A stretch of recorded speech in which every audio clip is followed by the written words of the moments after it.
All right, hello and welcome to Adventures in Lollygagging. We are playing One Ring Second Edition tonight. We are continuing our Waking of Angmar campaign. We are up to episode 45. We're closing in on 50, ladies and gents. But should we do something special for 50? Should we kill a character for 50? Should we do that? I mean, I was on board with the first half of that sentence. I think we should just take someone out, you know?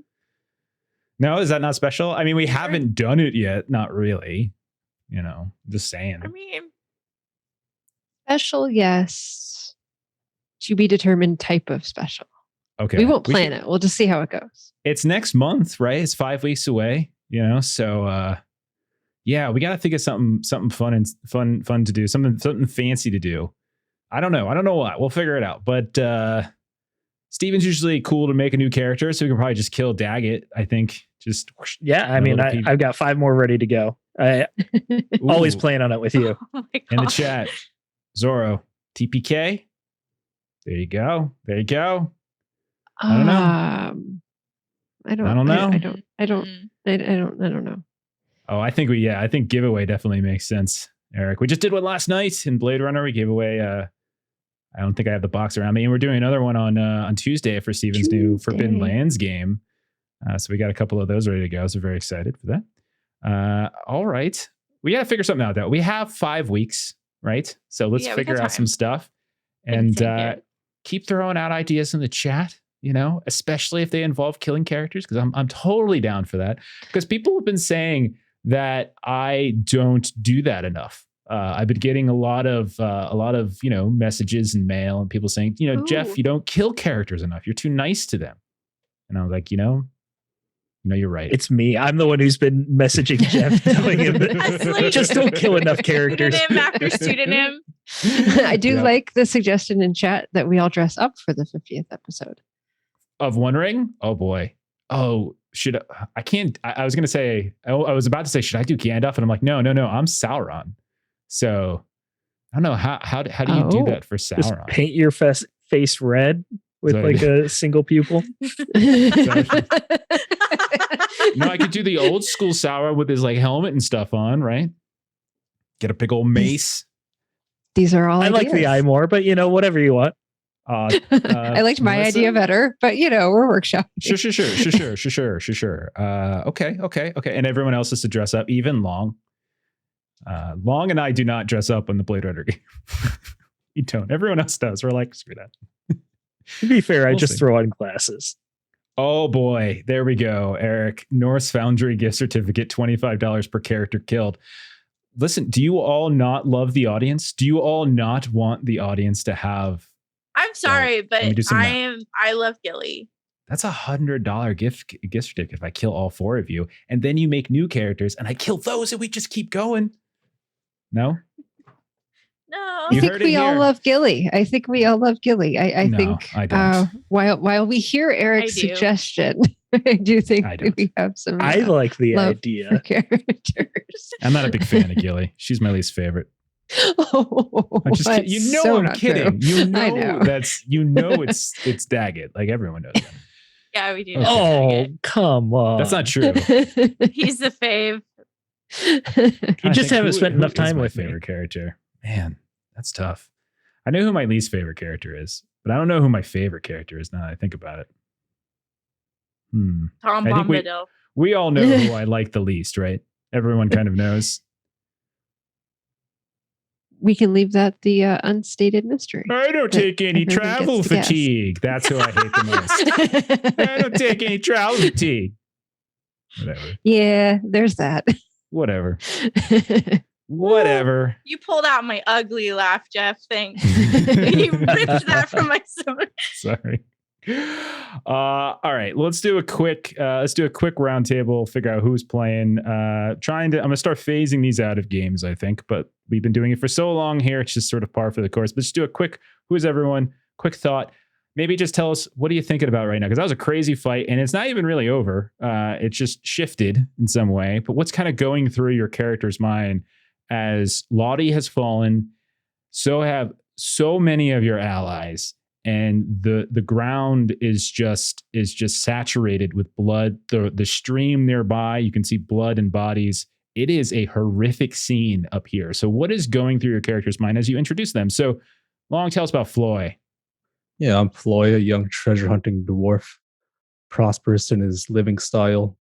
He's very on his last legs right now, so he's looking around, seeing his brethren on the floor, thinking it might be him next. As he's pretty weary, wounded. Very nice, very nice. Yeah, because you guys had, I want to say 7 dwarves with you, because we were joking around with like a Snow White and 7 dwarves. It's technically a wraith, not a white, but it just sounded so good. But I think you guys had 7 dwarves from these Oathbreakers with you, and 5 of them are dead. So, yeah. Whoops. Next up, Gilly Kettlegrass. Tell us about Gilly. I'm playing Gilly Kettlegrass, and she has had like a sky view of everything. She got the final shot on Lottie, and so she's got that brief moment of just like, oh, finally it's over. But then she witnessed as that wraith raised from it, and she's just like, my friends are so injured, and I'm so far away right now.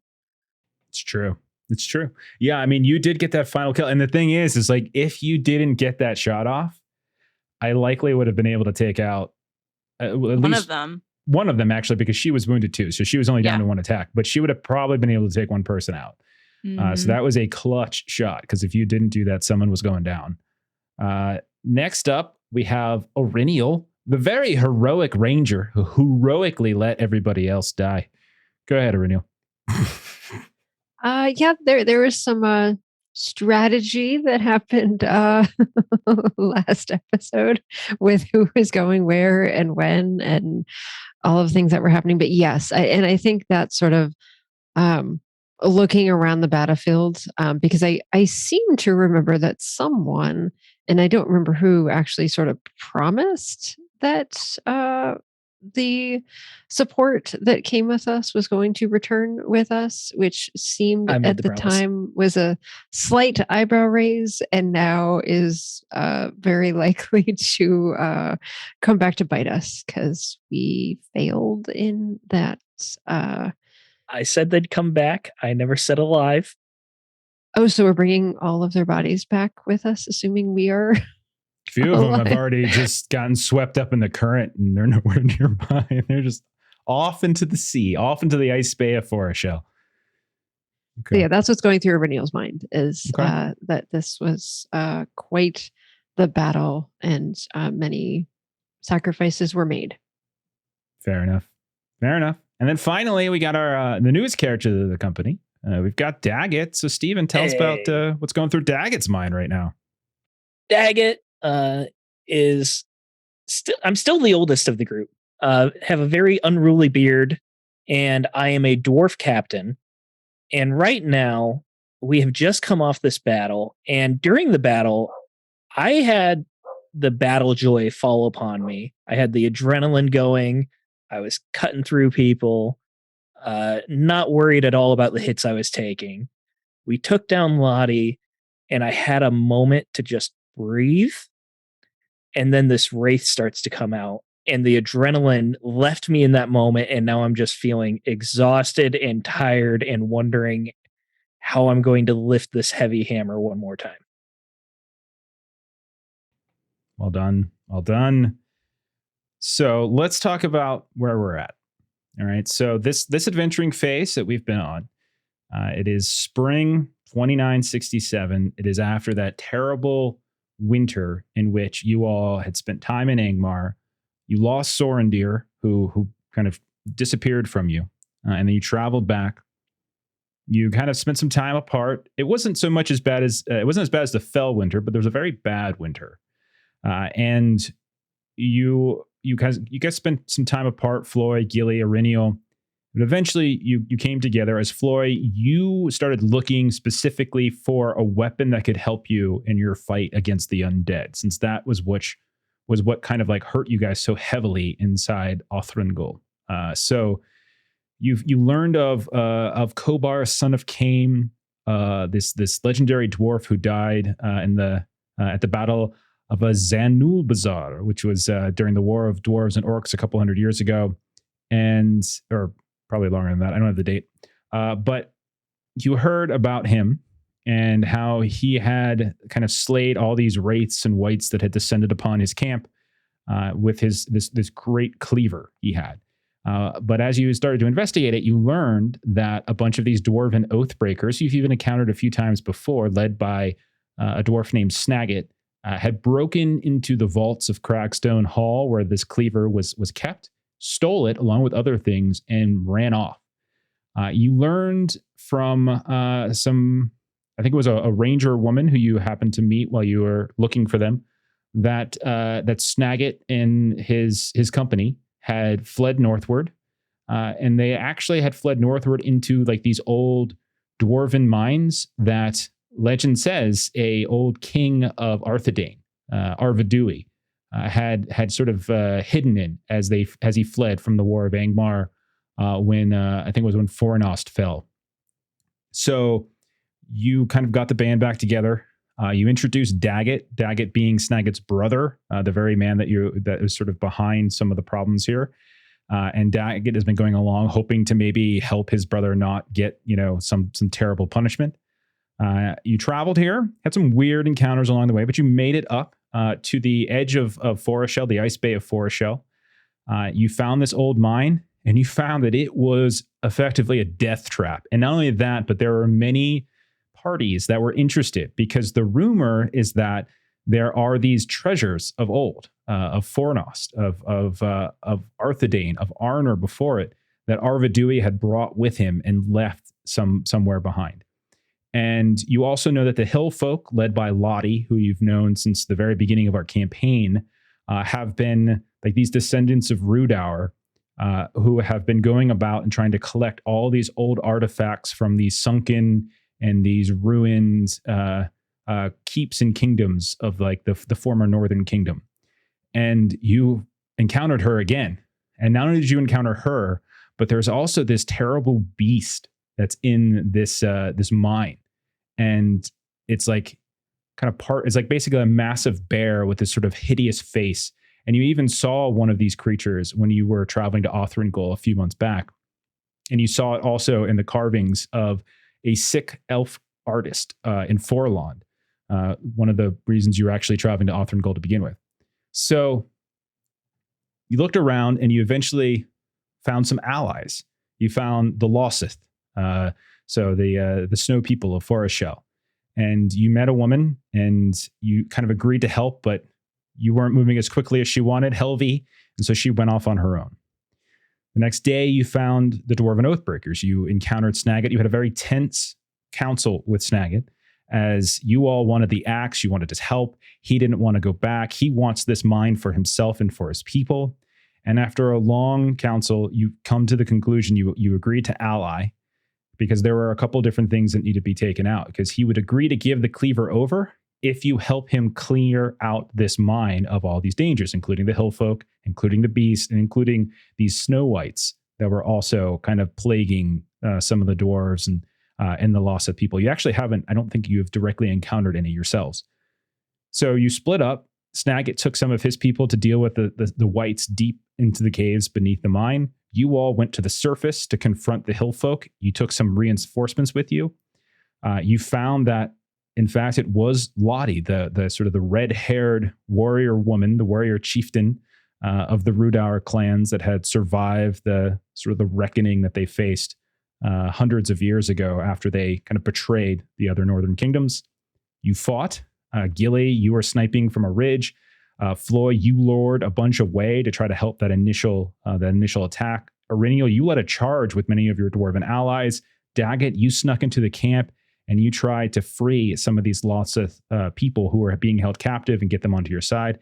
And then the battle just went crazy. Many dwarves died. Some of the Lossith people died. At this point, I think if you look on the map, we've got one Lossith alive. We've got 2 dwarf allies alive. All of you are alive, with the exception of Gilly, or wounded or weary in some way. But you did manage to fell Lottie. However, when Lottie fell, her that long, kind of strange black-hafted axe that you've seen multiple times, that fell to the ground. And even though many of her people look back in sort of shock and horror at her falling, they kind of continue to fight on to some degree. And as you were kind of maybe exhaling a bit, thinking, well, everything's okay now, you cut off the head of the snake, suddenly you heard that kind of familiar whispers begin to kind of waft through the air. And it seemed to sort of emanate from the black hafted axe on the ground. And that's when you saw the manifestation of some sort of wraith appear, barely visible in the kind of the cold air. And it's just sort of hovering briefly over top of this fallen axe and this fallen Brewdower woman. I need everybody, as you hear this,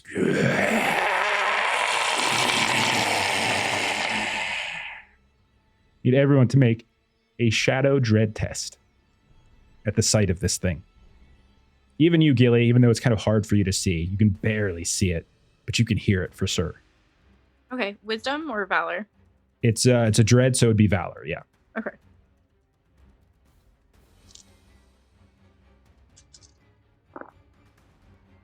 $18 pass. I rolled a Sauron, and that is a failure with a 7.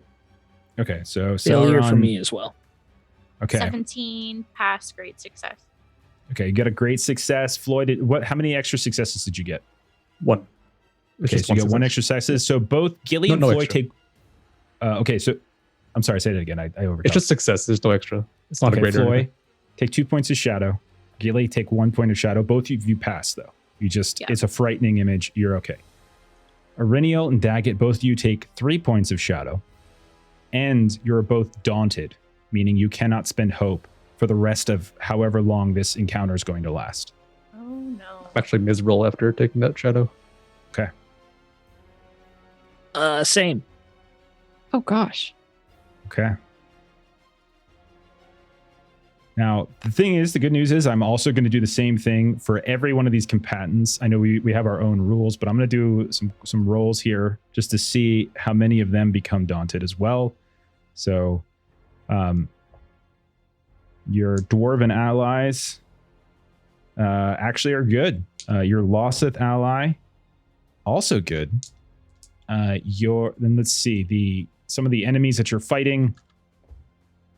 The one that is on this dwarven ally to the southeast or to the furthest east, you can see that they look over and they have a face of terror. And they almost like they kind of drop the weapon, this axe they had in their hand, and they begin to flee away from this dwarf. The one that is fighting the Lossith is fine. They stay in the fight. And the one that is fighting the dwarf on the west, underneath where you're standing, Gilly, on the ridge, also fine. So one of Lottie's hillfolk turns and flees in fright at what's actually happening. Whether you want them to flee or not is kind of up to you all. But we're gonna handle it that way. So combat continues. What stances are you all going in? I'll remain rearward. Sounds good. Sorry, I'm going to begin combat. There we go. Okay, you should be able to set your stances down. Sorry. Lloyd, what are you doing? I think it's defensive for now. I'll go defensive too then. I didn't want to be shown up. And Ariniel, you're Irinial going will to do open. Okay. All right. So looking at how many are here, you've got 1, 2, 3 allies plus the 4 of you. So there's 7. And then there's 1, 2, 3, 4, 5 enemies. So you guys outnumber. You can set your targets. So go ahead and set your targets. Where are you going? I'm going to go ahead and just move Lottie off to the top here because she's not actually in the fight anymore. And the one by the rock is down anyways, right? He's not dead. You but took him he's- out, but he's unconscious. Yeah. So that one to the northeast there. I'll stick on the wraith Oh. that showed up here. I'll move to the one with the Losoth there so we can take him out faster. Okay. Sounds good. So, And I'll stay where I'm at because I've got somebody to fight. and I'll say that do you want the dwarf, one of the surviving dwarfs, to chase after the hill folk that's running away? Do any of you shout out to have them chase, or do you tell them to come back to the fight?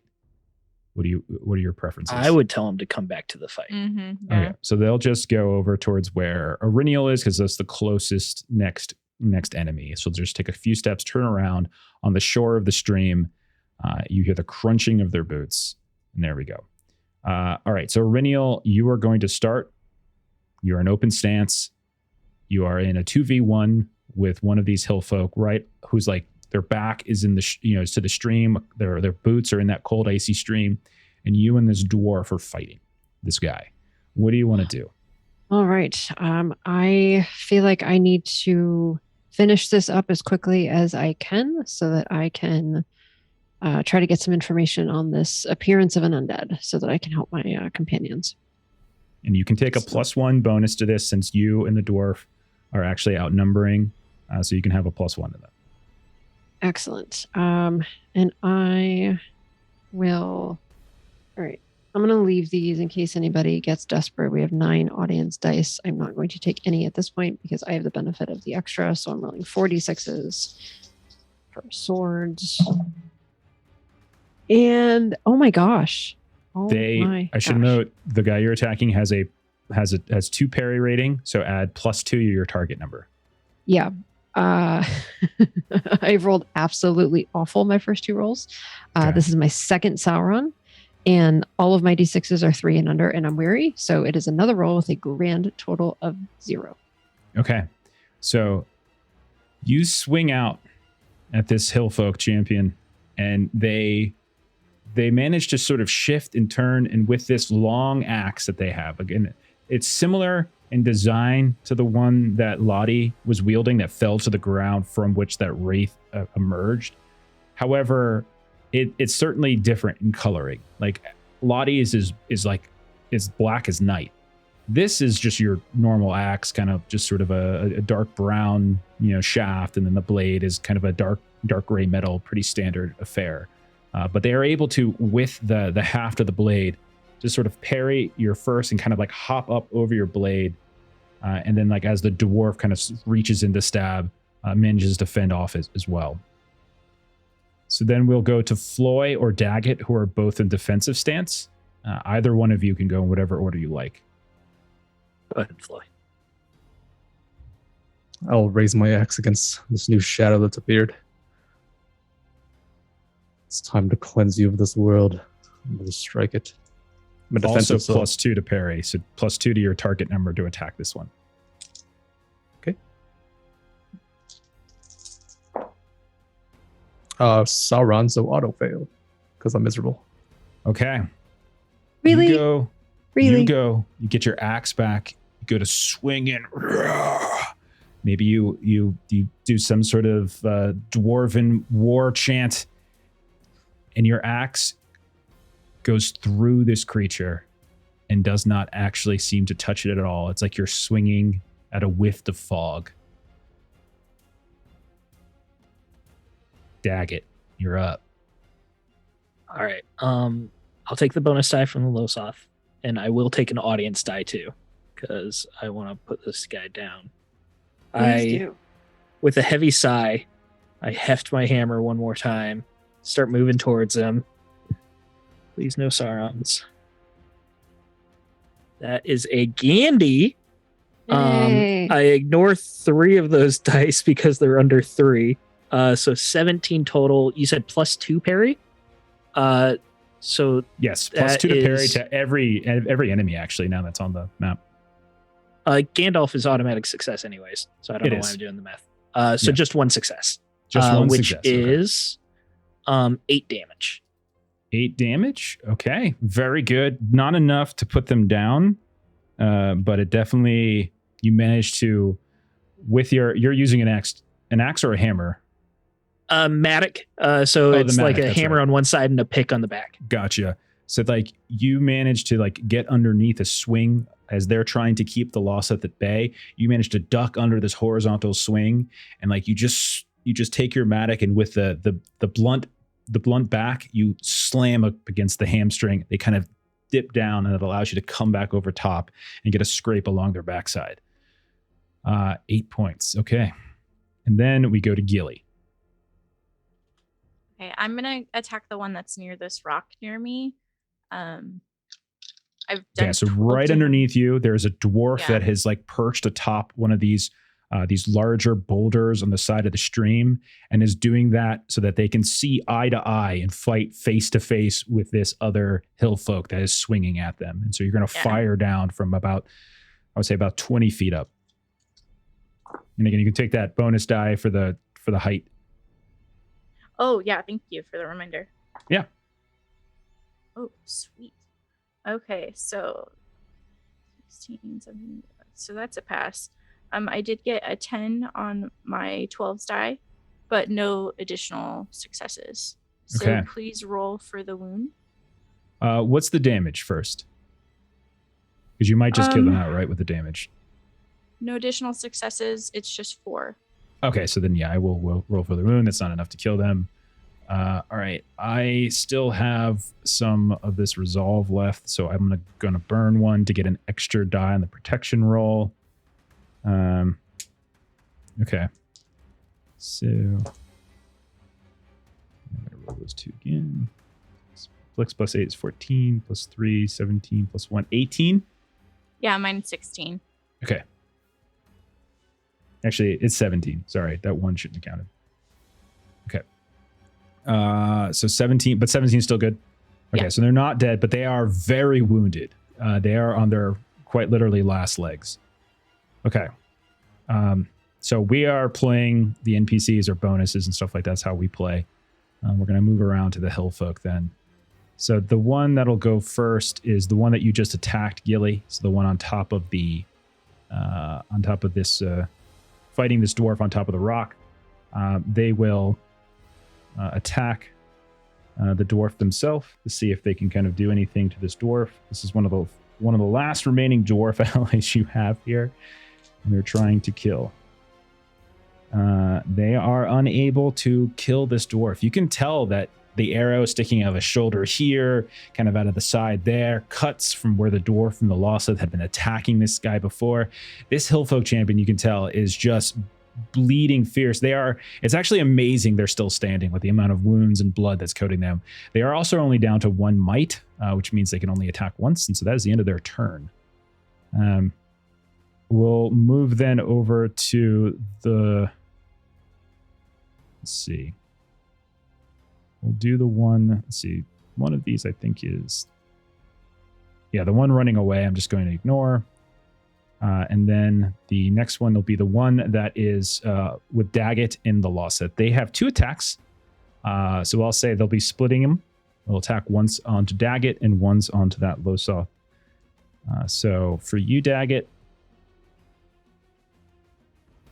I will do my Fierce Folk ability to roll this at advantage. Excuse me, at favored.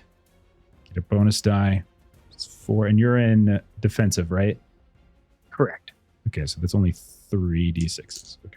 All right, it's 12 plus 7, 19. Yep, that gets me.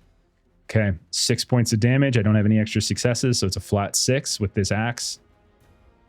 I'll take it. Okay. Then they will go ahead and do the same to the Lossith ally that you are fighting with. The last remaining Lossith. Oh, goodness. Well, that's a Gandhi, so we'll get rid of that one. 11, 19. Yeah, he's going to actually hit this Lossith. Okay. I will say the Lossith falls. I will say they're not necessarily dead, as I literally hit 0 on the dot with them.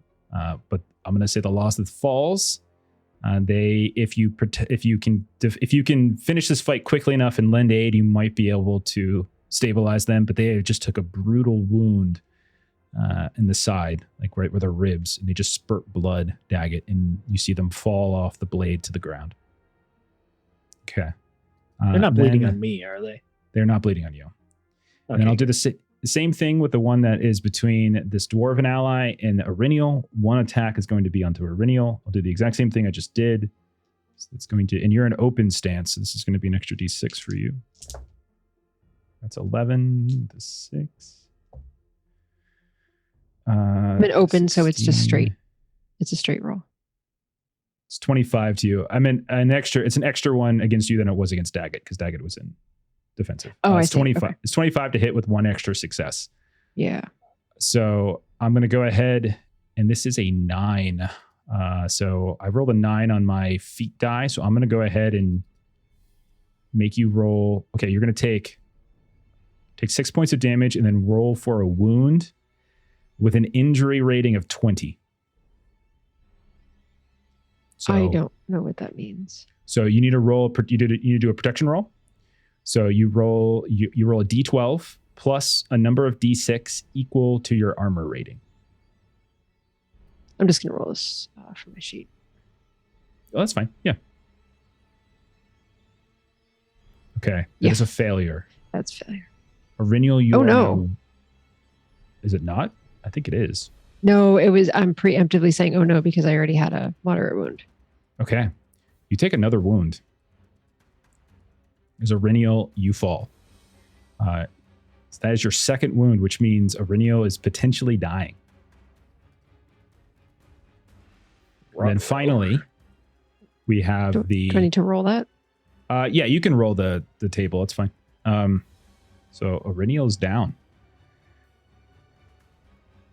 Australis, I know what you're thinking, but I have a reputation to protect here. All right, I gotta kill some books. Just for stream, He's been called out. I rolled a severe injury that I will recover from in 10 days, assuming I survive this fight.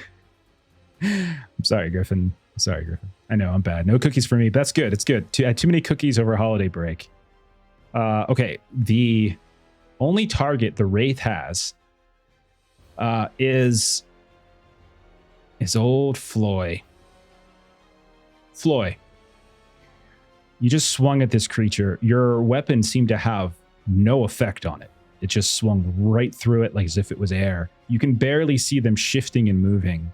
You hear the sounds of those whispers once more begin to kind of play out. And you kind of feel this tug on your chest, like as if something's sort of trying to push its way out from sort of underneath your armor. Roll a sorcery shadow test, which is going to be your wisdom. So roll wisdom here. Okay. I have 3 wisdom.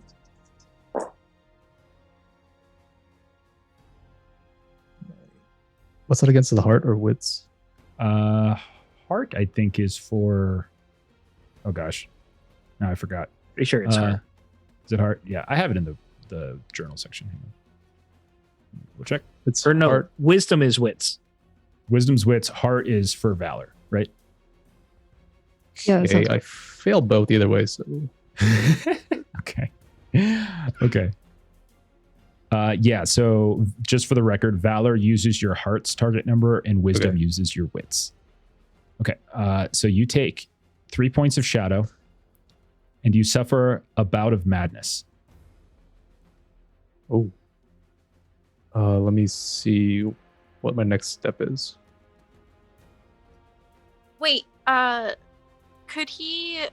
We often forget our patron Lady Artolos. We can spend a fellowship That's a- point to make a shadow test at favored. That is a great point. Gilly, if you would like to do that, Floy, you can do that. Lady Ortolos. Yeah, do we have- Ortolos, Lady of Forlon. good if you call. wanna Yes, we have We're fellowship max. points. Max, okay. Yeah. Yeah, I'll roll Burn another of- 12 then. roll another d12 and see if that helps you. No, because I got Sauron, so I failed. Thanks, Ashley. But Sauron's advantage. ignored though because Yeah, he was it's at advantage. favored. that is true. Favored. Yeah. Yeah. Okay, Bout of Madness. I had one earlier, which was Dragon Sickness Path. Mistrustful. Where can I find that? So a bout of madness is not. So a bout of madness is when you describe how your character loses control for a short period of time, doing something that you're going to later regret. So this happens. This is a special ability they have for using shadow, but basically, when you do a bout of madness, you just kind of describe what you're doing to lose control. You should take into the consideration the source of the shadow you just gained. So this sort of sorcery from this undead creature. Or you can consider your shadow path, or you consider your flaws. So any of that, however you want to flavor it, is fine. And then let's see. Your shadow path is page 141, by the way. Thank you, sir. Okay. But you quickly regain control of yourselves once your bout of madness passes, and you see your mind finally cleared of the tangle of fear and doubt they fell into before their crisis. So while you're suffering it, is it like, do you get ill-favored on rolls? I think you get it happens, you get ill-favored, and then you do the bout of madness that like clears the whole thing. Okay. If I remember correctly, like the immediate effect is the ill-favored portion of it. And then you like do the thing that kind of like brings you back. Anyone can correct me if they feel like I'm wrong about that. That's how the shadow points work. That you're ill-favored until your bout of madness. I don't know how the ability works though. It's just you suffer a bout of madness. That's all it is. You just suffer a bout of madness. That's all it says. It's lore of shadow. Daggett doesn't have that one. So the form of an aggression of any type, verbal or physical, upon the most likely and available target, usually a character's fellowship focus, often qualifies. But again, you can flavor it however you want. But do something reckless that you're going to regret, something terrible that you're going to regret. Just remember, this is a bad thing. Then with their other action, they will kind of reach towards where you feel your heart beating, because they have a might of 2, and they're going to try to attempt their chilling touch, which is... Good news is I don't have anything to give me favored on this, so there's that.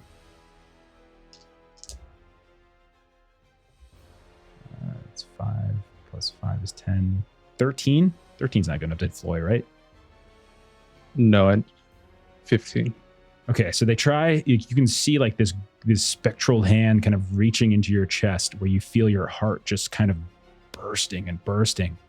You feel this like cold sensation kind of waft across your burly, hairy dwarven chest beneath your mithril armor, but you're able to kind of quickly pull back, and it doesn't actually seem to do anything. That is their turn.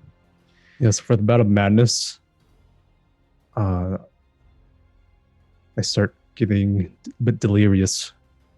I have all these treasures and possessions on me. And at my last legs here, if I drop, that means my party gets to loot me pretty much and claim my treasure.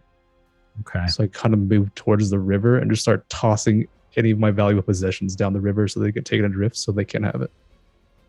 Floy, that is absolutely beautiful. You see him, so Floy starts to sort of just like flee from this creature, and you see him just like ripping, throwing some of the weapons, his treasures, his coins, his jewels, all of that as he comes to the side of the river. And I'll say all of you can see this happening as that transpires. Let's go to the next round. And Aurinial, you're still in open. Do you want to remain in open? Oh, I'm sorry, you're down. I totally forgot. I wasn't intentionally being a dick. I just totally forgot. You're down. Floy and Daggett, you still in defensive stance? Yeah, I stay defensive, and I'll move over to the Wraith because we need someone on it now. Okay, very nice. Yeah, I'm still defensive, and I think I'm still engaged in it. I'm just you can still in a bout of madness. Yeah, you're just doing something reckless and crazy, and you're just kind of throwing your equipment down the river. I like it. I think it makes sense. Okay, and Gilead, obviously, you're probably still in. Okay, all right. So Floy and Daggett, both of you can still go.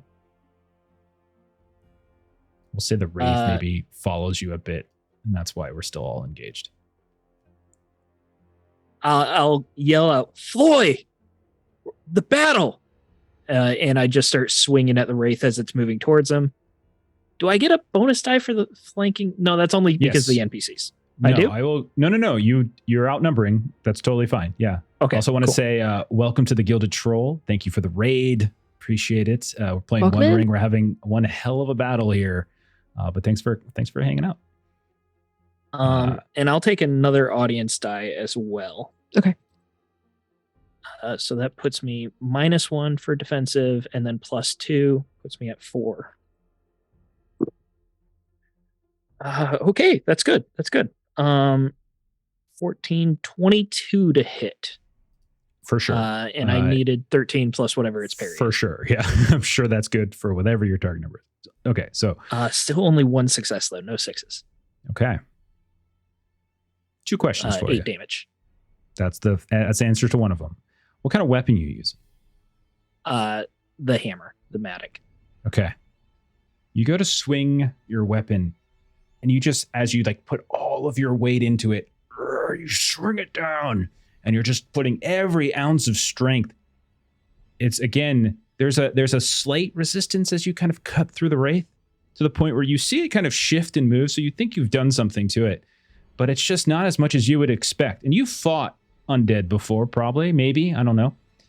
But it smashes down into the ground, and you're uncertain how effective that was as it kind of wheels around at you, and that kind of wispy, kind of golden or green blue aura as it turns around. You can see like these sunken sections where its eyes might have once been, kind of seem to peer down at you as you look up a little bit off balance from the swing. Okay. Next up, Floy.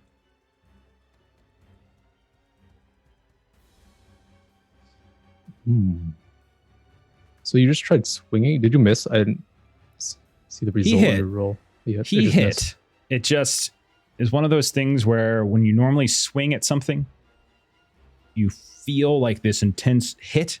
Yours was more just like you were swinging through water. Floy, you just, when you swung it, like you didn't hit anything. Daggett, it was like it slowed your weapon down, but it still didn't do as much as you had hoped it would have done. Yeah, I'll just turn back around to this wraith and start swinging wildly. If I can't have my treasure, no one can. Attaboy. Attaboy. Yeah, still defensive, so here we go. Great success. Okay. And remember, you're adding blow. the +2, right? You're adding the +2 for Yeah, I parry? got. Okay. What's his parry? Because I got a 18. What's your TN? Oh, 14. Yeah, that's fine. Oh yeah, you're fine. You're fine. You're doing a heavy blow, so what's the total? Be 16. Oh, 14 total, my bad. Okay. Unlike the first swing, you do feel resistance as you try to cleave through it. But just like Daggett, you're kind of almost thrown off balance by how little resistance there is. You're wondering, maybe the two of you at this point now, like how effective these weapons are. You also, both of you, I think, are smart enough to look over and you see laying on the ground that black axe of Lottie. Who knows what strange sorceries were involved in its making. But somehow, it wasn't until that kind of fell, and from that actual axe, this wraith emerged. Perhaps that comes into someone's mind. Gilly, you are next.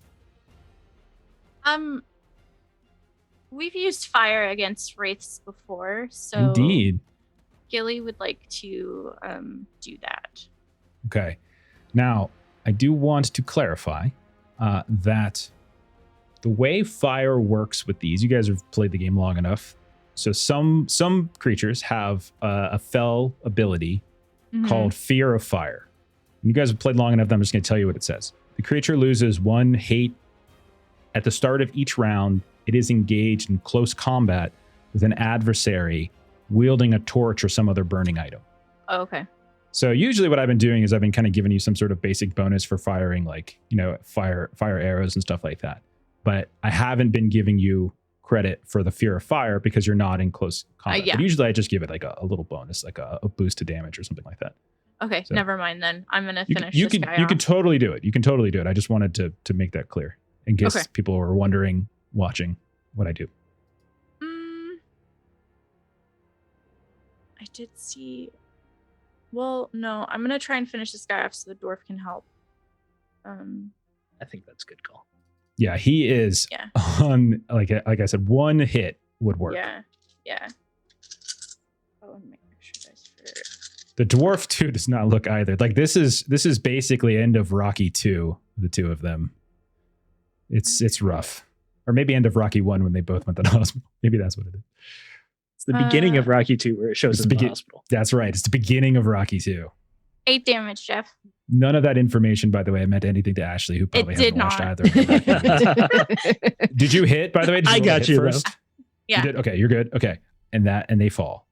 You as they go to reach back, and they're with this like last killing blow on the dwarf, who is now like kind of lying on their side and like meekly holding up their axe to try to prevent this haymaker of a swing. Gilly, you fire an arrow in the neck. Oh, the neck, a burst of gore on the exterior, and they just fall slumping over top of this boulder and over top of this dwarf whose life you have just saved. Okay. Should I yell for help? Like have him go run and get help? You tell me. Yeah, Gilly does. She yells down, Go get help. Please. Okay. They push the body off. Yes, Master Gilly. And he starts to get up and hop down. And he's running slush through the streams here and there, kind of back the way you all came. It's gonna be some time before they can get back, because it took you guys a while to get here. Just remember that. But you have at least saved his life, assuming he doesn't run into anything else as he leaves. Okay. All right. So next up, you guys have all gone. So let's go to them. You've got. Did the one that was by me attack the one that wounded me? I haven't gone yet. No, I meant like allies. Oh yeah. That's what I mean. I haven't gone with like NPCs yet. NPCs haven't gone yet. Okay. Yeah. Okay, so let's do these. We've got the battle. So we've got essentially 2 NPCs that are up still battling. One of them is the Low South, who is really just dealing with like this dagger, like still has that basic dagger, and they have been hanging out for a long time. And they have, remember, actually, no, wait, they've fallen. Remember, they're on the ground. I forgot. They're on the ground and they're unconscious. Okay, which means that oh yeah, so I couldn't have moved away. It's fine. We're gonna let it ride. They're gonna just step to you. You're closest. They're gonna follow you, and they're gonna swing at old Daggett. And they actually have both of their attacks. So 2 attacks on old Daggett. Good news is bad juju on you, Jeff. What's that? Bad juju on you.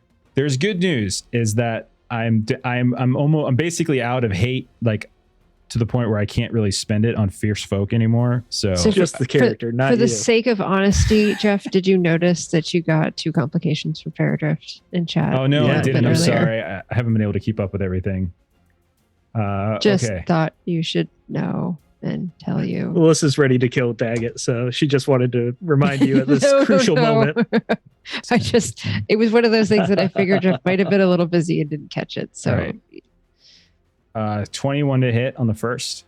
Yep, oh, nope, that's not true. You're in defensive. I'm sorry. I'm going to re-roll so I had a 9 on my feet.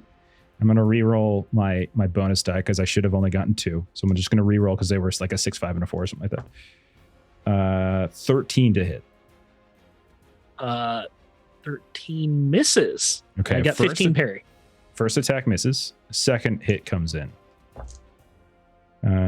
14 to hit. No, still no good? No good. Okay. That's a shame because that one had a 6 in it. Okay. So you're okay as they step closer. I'm out of stuff for them. That sucks. Let's see. Who's next? Okay, so the next one we have a battle between the last remaining dwarf ally and this hillfolk raider. So we'll see who does better. Okay, well, the good news is that the dwarf actually did really well here, to the point where I'm actually gonna say that they are now. These two are fighting. That's enough to essentially do a. Let's see. Yeah, that's enough. Not enough to actually give it a wound. 1, 2, 3, 4. Sorry, 10's piercing, right? Yeah, 10's pierce. Yeah, so I got to roll protection. Sorry, I just completely went brain dead there for a second. All right, so let me roll a protection roll. Oh my god, that was a ridiculously good protection roll. No wound, but he has been reduced significantly in endurance, so the dwarf ally is still up. But then we come once more to the Wraith. 2 targets. 2 actions. Daggett, this time you are the one who's going to roll that wisdom test as you feel your chest begin to pound as if something is trying to push out of it. You hear the same sounds that you've heard, that all of you have kind of become so familiar with over the time. Those whispers, those strange whispers.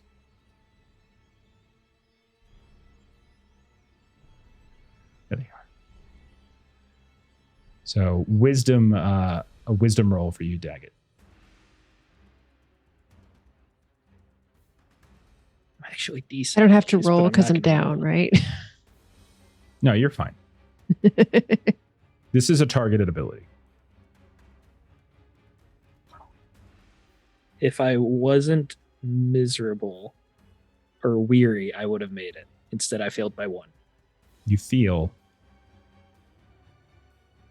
What's your path? I am the lure of power. Oh wow, that's what Lottie had. You 'Cause too. I'm a captain. Yeah, you too.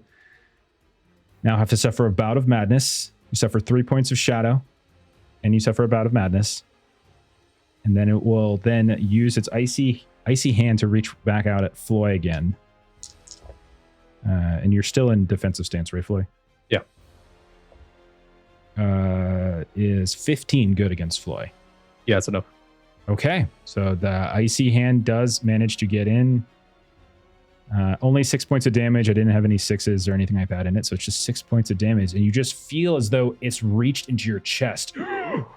And you try to breathe, and you just feel cold air just pull all the way into your mouth, as if every part of your lungs, of your throat, has just frozen solid. 6 points of damage. Drop me to 3 endurance. Oh boy, this is not looking good. Oh All my right. gosh. You guys gotta run. We gotta run. I think it's too late for running.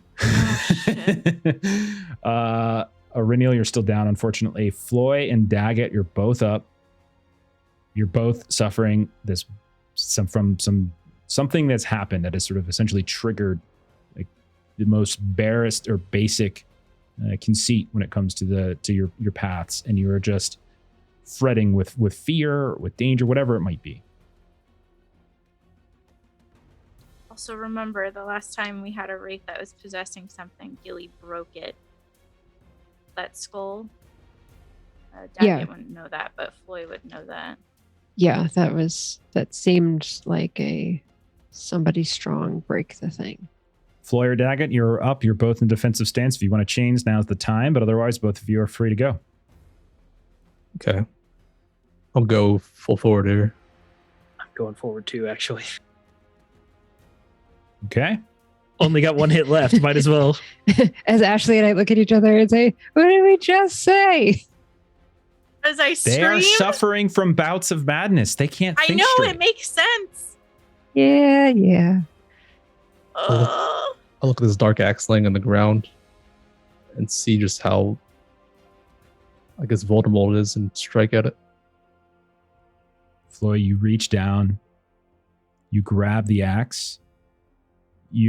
It's extraordinarily cold. But then as your hand wraps around it, it almost feels like a burst of heat and fire. Like this burning sensation comes through your palm, but you hold on to it. You get your other hand on. It's this long hafted piece. You don't have time to really observe exactly what's going on. You feel a voice in the back of your mind just sort of emerge from the darkness, right? Just sort of begin to whisper. Keep it in the back of your mind, and then you swing. Go ahead and swing. This is the axe family of a weapon, so there is that. So go ahead and roll.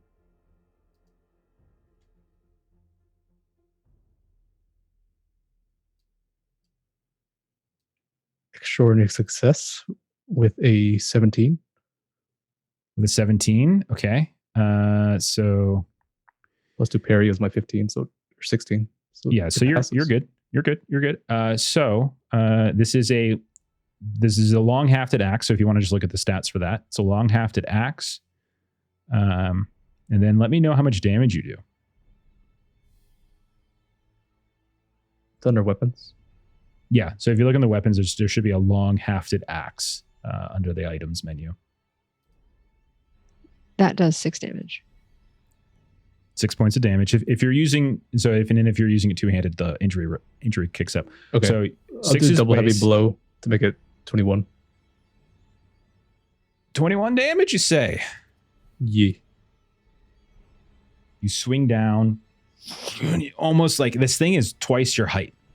And it has this kind of peculiar blade that's like half axe, half sword. It almost looks like an elvish polearm in some ways, but it's different. And you bring it down, and as you do, you just feel as if you're cutting through meat. And the blade just goes, and you hear,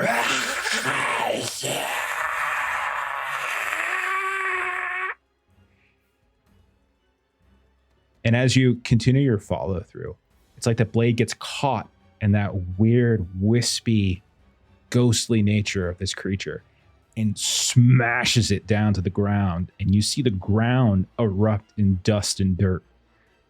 And it just sort of slides off. So with 21 points of damage, you have essentially managed to wrap it around. So it's going to use one of its abilities to not die right here and take a wound. But you've also knocked it down. So you've like hammered it down onto the ground. And so it is there on the ground. Daggett, you can see it still sort of moving a bit here and there. But as Floyd goes to pull his axe back, you notice like almost like a piece of cloth caught on the blade. Like it's almost like he's dragging the wraith back into it in some manner. What do you want to do? Well, I still have this hill folk on me. That's the one I'm engaged with then, right? Yeah. So I am howling in rage and anger.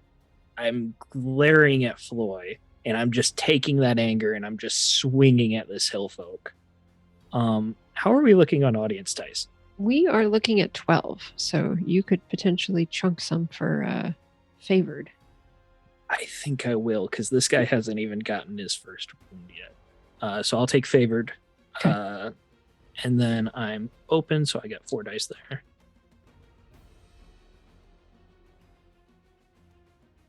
Well, shit.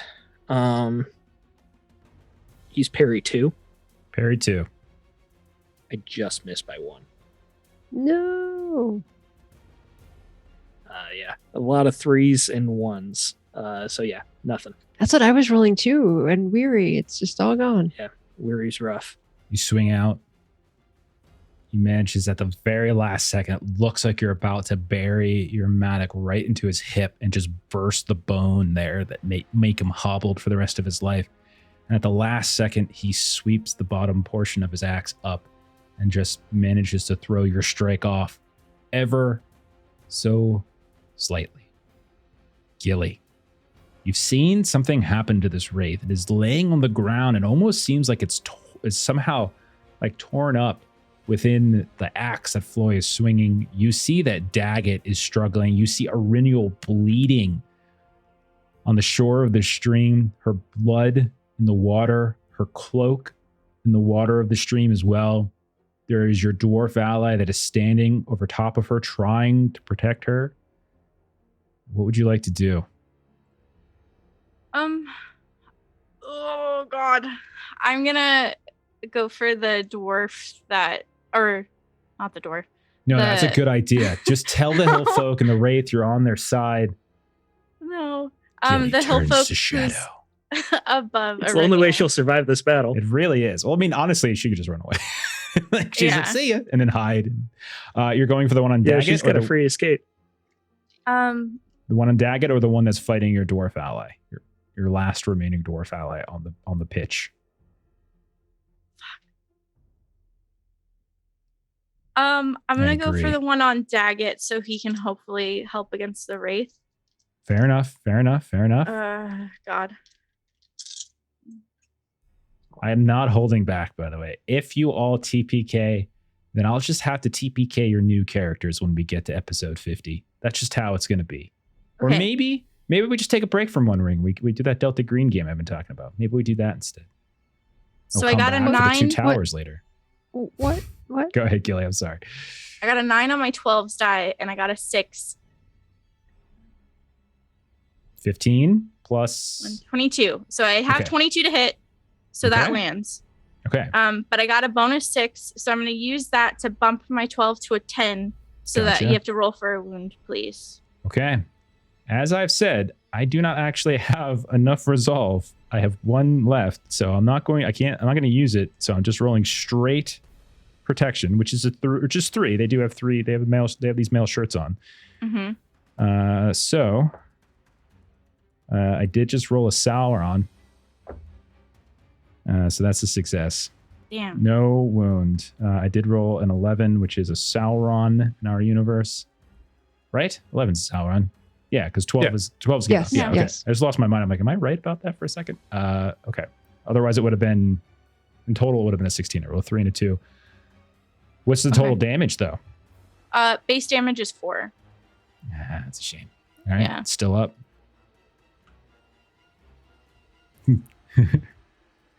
All right. I'm sorry. I was laughing at Australians. They're going to go then. This is probably going to decide the last battle between the dwarf and that the one over top of Eryniel. Oh, dear. That's no good for that hill folk. And so at long last, this battle near Eryniel's soon-to-be corpse between a dwarf and a very tall Rudour ancestor goes the way of the dwarf, in fact, as he buries an axe into this hillfolk, lopping the leg clean off. The hillfolk stumbles back into the water of the stream and begins to float downward. And you have now gotten rid of another one of these hillfolk raiders. So there you go. Then the one that's on Daggett will go. Again, I don't have any extra die. However, you get are a in die 'cause forward I'm forward. stance. Yep. Let's see how I do. Well, that's a 2 on the feet die. Oops, that's out of the box. 6, 12, 15. Meets it. Does meets Yep. it beats it? Yeah. Yeah. No extra. So it's going to be 6 points of damage. I have 1 endurance left. I have 1 attack left. You have 1 endurance left now, right? Yes, I am at For my 1 of second 29. Okay. I like rolling these one at a No. time. Okay, so 7 plus 1 is 8 plus 4 is 12 plus 2 is 14 to hit. 14 is no good. You said meets No good. is a 15. Okay, so the second one does miss, but you're at 1 endurance. Oh my god. And then the wraith will go. And I'm going to just take 2 chilling touch attacks on Flo. Actually, no, I have to spend its turn. I have to spend its main action getting up. Because that weapon has a hammering ability, basically, that pushes it back down. So it's going to spend its main action getting up. So it actually it's not going to do anything. So it's going to do that. It's going to recover its position. Goodness. You see it kind of almost like some sort of fog waft around the axe. But you also notice, Floy, that this like tiny little streak of like this fading green blue seems to almost tether it to the axe a bit, somehow connected to it. And that's the end of its turn. It actually couldn't attack because of that hammering ability. Floy, Daggett, you're both still in forward stance. I don't think you're going to survive another round. Well, at least Daggett's not going to. Yeah. Staying forward. Attaboy. Forward as well. Attaboy. Gilly, obviously you're I'm still too in the... stressed for this. What the Right? God? I'm sort of Floyd glad and- I'm just laying here dead and I just get Floy to and watch. Daggett. What would you like to do, dwarves? Might be my I final wanna- swing. Yeah. Yeah. Go for it, buddy. All right. Got Before you roll, Pitter-patter. we have 9 audience That's dice. not Would how you long like rolls. Long versus two. favored? Would you like favored or extra D6s? I'm ill favored because I'm miserable and everything. Max shadow. It's like So you can do regular instead of ill favored. I could, but a 1 should pass with my 5 extra die. And the funny part, guys, is that you still have to beat the beast of Angmar even if you win this fight. That's another extraordinary success. Really? I rolled a 2 on the 12, and then 2 d6s were 6s. Okay. What's total damage? It's going to be another 21. Wait, you rolled ill favored. Yeah, you ill favored 2 and then the 7. So I take 2. Okay. As it tries to stand up, you can see it's trying to almost pull away from you, but it seems almost tethered to this axe. You take the opportunity to sort of bring it back up and swoop it around as you kind of do this backhand swing through it. It just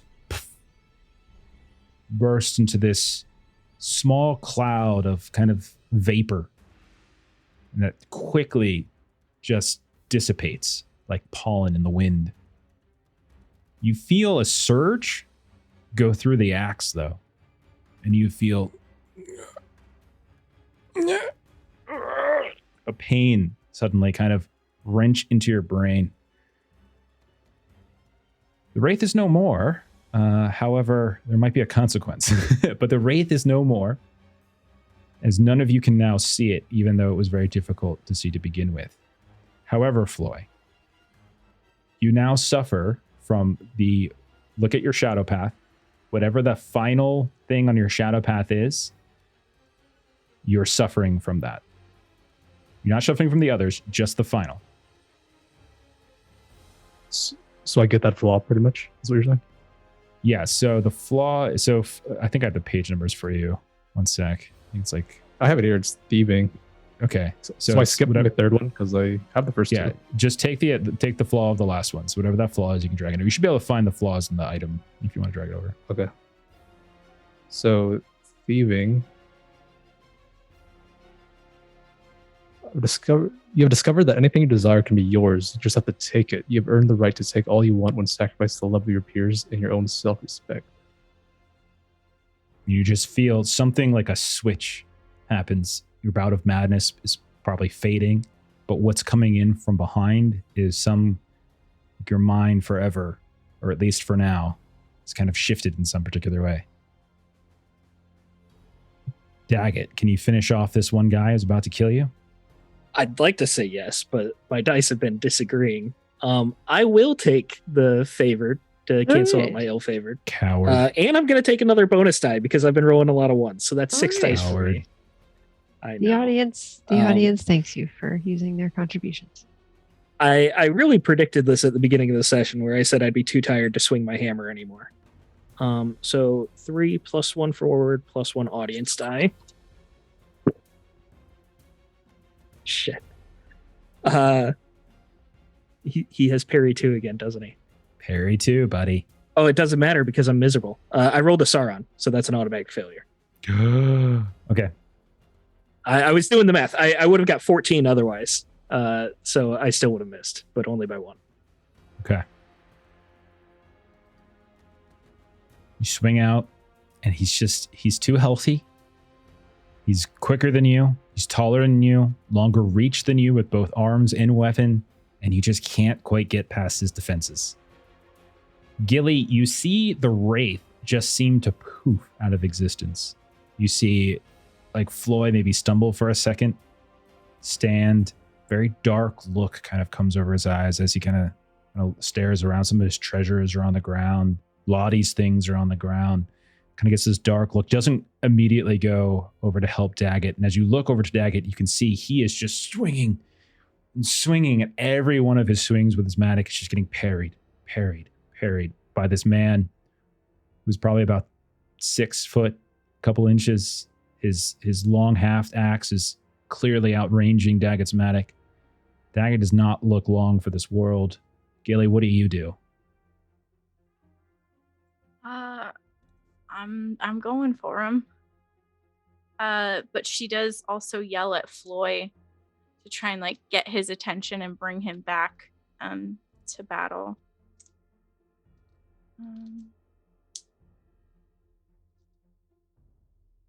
Wait, why isn't that working, Melissa? I think just because it was in a conversation, maybe. Oh, is that what it was? Darn it. I Same. thought it'd be funny. Extraordinary success, Jeff. Okay. Cool. Do you have enough for another protection? Yes, or another please roll. Wound? Okay. Mm-hmm. Right. Ooh, that's not looking good. 13 on my protection roll. 16. Hey. Roll for a wound, please. Well, tell me what your damage is. 12. Describe your kill. That is enough to both give it a wound, and it only had 8 endurance left, so 12 more points would actually give it a second wound on the same shot, essentially. That's how I'm going to say it. Describe how you take this one out. So Gilly's kind of standing Captain Morgan style on like the end of the cliff with like her knee up on a rock, and she's shooting, and at the same time she's yelling for Floy to get back into battle. So she's not exactly looking at what she's shooting at, but she's kept enough of it that she should hit, and it just hits this poor hillfolk guy just side of the temple, and he kind of like staggers as he goes to sort of swing. He's like almost like swinging wildly, like he can't see anymore. He can't see Daggett, and he's just swinging. He's like stumbling sideways until he just falls and begins to slide a bit down the gravel of the ridge, and then comes to a stop at the very bottom. You look around, there are no active enemies, as the last remaining one, remember, ran when the wraith showed itself. Other than that, you have either killed or made unconscious all of these hillfolk. You look around and you see, as you're taking stock, the Lossith is bleeding and wounded terribly. Daggett, you probably saw the wound that took them down. Aurinial is kind of half in the stream, half out, blood pooling around her. The water around her is kind of marred with the flapping of her cloak, but also whatever wound she took beginning to darken the water. Floy, many of your things are currently floating down that stream. Can't even see them because of how dark the water has become with the blood of all these combatants. You see a dwarf, one of your allies, still alive, kind of kneeling next to Aurinial, kind of calling out for help. What do you guys do? I walk towards the dwarf, calling for help. Just look at Aurinial laying there. I see that sword we found in the tomb. I just grab that, just walk away. You just rip it from her pack, and as you're walking away, you just hear, "Brother, she needs your help." That's the hobbit. Kind of Gilly is like, scrambling down, yeah. So she's like not dark seeing look. this. Yeah, he just looks at Floy with this like, "Miss Hobbit, your friend here. Ranger, she's not well. She's terrible, in fact. I don't know healing." I do. Can you drag the Lossith closer, and once I stabilize her, I'll help them. You see he kind of scurries over, covered in blood. Daggett, what are you doing? I just kind of sag. I shrink down even more, like the weight of the world's on my shoulders. My mattock goes to the ground, and I start slowly walking towards that hillfolk that's still alive but down, and I'm just dragging my hammer behind me. Okay. I mean, Gilly, you're paying attention, like you're tending to Aurinial. This other dwarf is dragging the Lossith to you. Not dragging, lifting and kind of carrying as best they can. The other dwarf ally ran for help, and Floy grabbed Auriniel's sword that they found inside of the mines. And you're going downstream to fetch your things. Is that what you're doing, Floy? If possible, if I lost it, that's fine because of the Battle Madness. No, I mean it's it would Okay. You literally would walk away from here and just leave them to bleed. Yeah, I sort of go downstream and just roll around in the water, picking my things back Absolutely. up. So I would say in this case, Daggett, no one probably sees you. So what do you do? I look down for a long moment, and the exhaustion begins to reform into anger. And I just let out a howl. And I swing the mattock down right on his head. So at that point, probably Gilly, you might notice a dwarven ally looks up, sees what you've done, and kind of looks at Floy moving down the hill, looks at Gilly, and kind of just shakes his head. There are bodies everywhere. There's his dwarven, his brothers, his cousins, etc.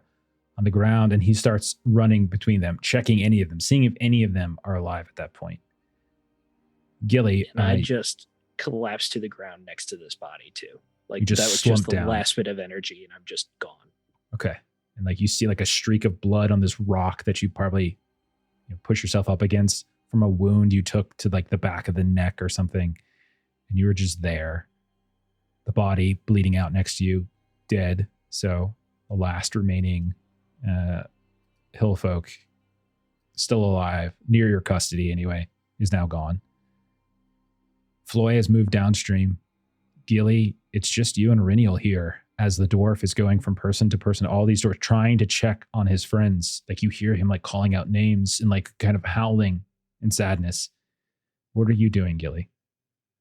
I'm gonna stabilize Auriniel. So I spent a hope for a magical success, and now I'm gonna roll. So you get the Pearl of Calabrian out and kind of feel like the slight light kind of emit from your hands as you kind of grab it hanging from your neck. As I hope that I can help her. And and I do. That is an extraordinary success. Okay. And I don't know that degrees of success matter necessarily. It's just a successful healing roll. Yeah. It does yeah. remove some days off of your healing time, I believe. I think they're separate rolls. Okay. We got to double check that. Yeah. We haven't done. She We has haven't two done this in a wounds, while. So that might be 2 more rolls. Melissa, have you been looking up the healing stuff for the death and dying? Yeah, so basically dying heroes must receive a successful healing roll within 1 hour or they will die. Okay. If it's successful, their life has been saved and they come back to their senses in about an hour at 1 endurance. If wounded, heroes must add 10 days to the time required for their injury to mend, minus days removed by the healing roll. So that's what you were saying, Gilly, where the extra successes will... Yeah, remove some days. Okay. Because I had 10 from the injury and then plus 10 for the dying, minus... So it is the same roll then. It is the same roll, yeah. For the dying, if the 10 days for your dying, yeah. I'm sorry, what? What did you say, Ashley? You just made me confused. Sorry. That's all good. Bottom line, Auriniel's not dying. So but she's still unconscious for 18 days. Yeah, it's gonna be rough. Right. Yeah. So at that point, you've got this Lossith over here. Do you want to try to do something for them as well? Yes, I would.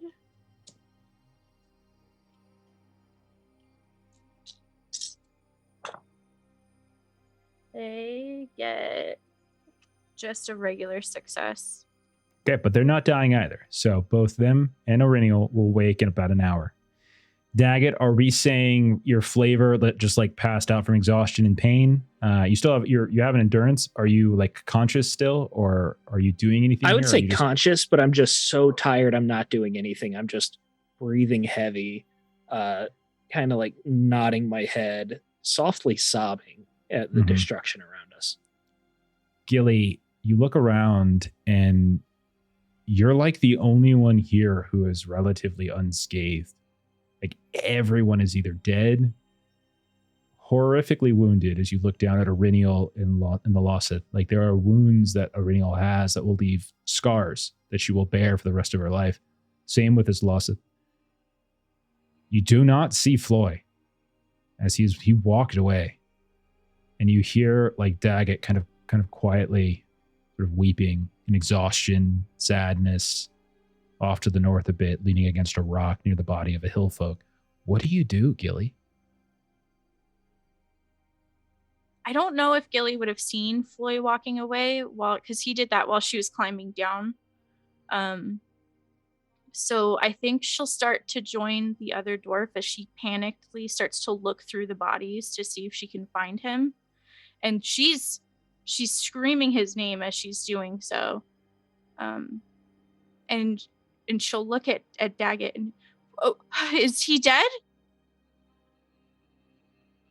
He left us. What do He you- cost us so many lives with his arrogance, with his failure.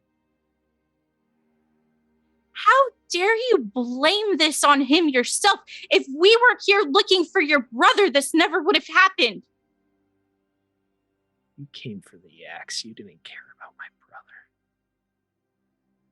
Because I can see the bigger picture, unlike you. There's a threat that we needed that axe for, and you were no help in getting it. You tried to delay us, and if we got here sooner, maybe we would have beat these hillfolk here. No help. Look around you. My brothers. My family. They're dead. And I am no help.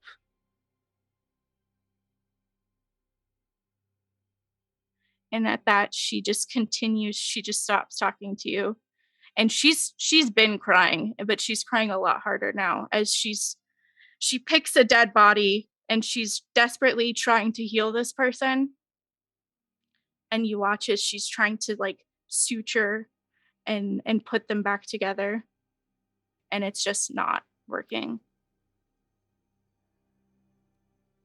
We'll cut for a second as this is happening, and we see the figure of Floy trudging down. Where are they? And eventually you come to the bottom of this sort of slope, and you can see the stream kind of sort of disappears into the rock again here. But piled up, you can see almost as if it's creating a dam, are the bodies of some of these hillfolk, some of your dwarven allies who are gone, 2 of the Losoth, and many of your things. So you're able to sort of recover, I would say, everything, but we'll say you've lost 4 treasure. So go ahead and reduce your current, like whatever you have on you, can reduce it by 4. Okay. But you're able to 6 recover. earlier. Okay. So you're able to recover some, but not all. And he stole the new sword that Aurelio got. You don't know, but I don't know what you think. I'm still unconscious. We'll say about an hour or so passes, and at this point, Irinial, your eyes open. You feel pain everywhere. You hear the sound of the water of the stream still flowing, but not much else. Moments after that, the Losseth as well. Eyes open. Ellie, So you look. Renil? And she Ellie. rushes over. I'm glad to see you're okay. You're the one who almost died. I'm so tired of why does this always happen? We're trying to fight fights that are beyond us. And she looks around. As you look, by the way, you can see there are people approaching from the direction that the dwarf ran off. And as they get closer to the sort of southwestern side of the stream, you can see not only do you see the dwarven ally that you kind of had sent off, but you also see Snagit. And you see some other dwarves as well, probably totaling around 8. Not as many as they left with either. So it looks like they've suffered some casualties, not as many as you. But they come trudging up, wounded as well. Daggett, you can see your brother as they start to splash across the stream, the water kind of up to their waists a bit as they start coming across. I will stagger up to my feet, but not moving any closer to him, just hanging my head down. He looks around. He sees the carnage. He sees the bodies of his allies. The one living Oathbreaker that remained at the end of the battle kind of comes over and he's like, "What happened here? Where's my brother? Daggett! Oh, what happened here? I trusted you with my people here. They're dead. They're dead. Out with it, brother. What happened?" And he kind of gets in your face.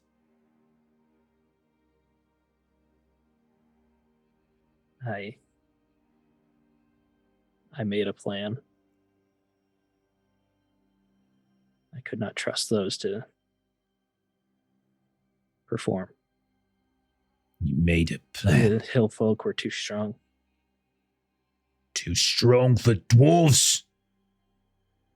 We broke the mountain to destroy the Snow Whites in the caves, and you can't handle some human folk from the hills. You made a plan. This is your doing, then. It's your doing. Your plan seems to have saved your friends, but where are mine? Where are your own people? He's like, you can see he's like up in your face. His face is red with anger. Gilly, Aurenial, you're there. Floy, if you want to be back, that's fine too. I was going to say, I didn't want to interrupt, but I would say Aurenial would sort of look to Gilly and just sort of ask for a hand up.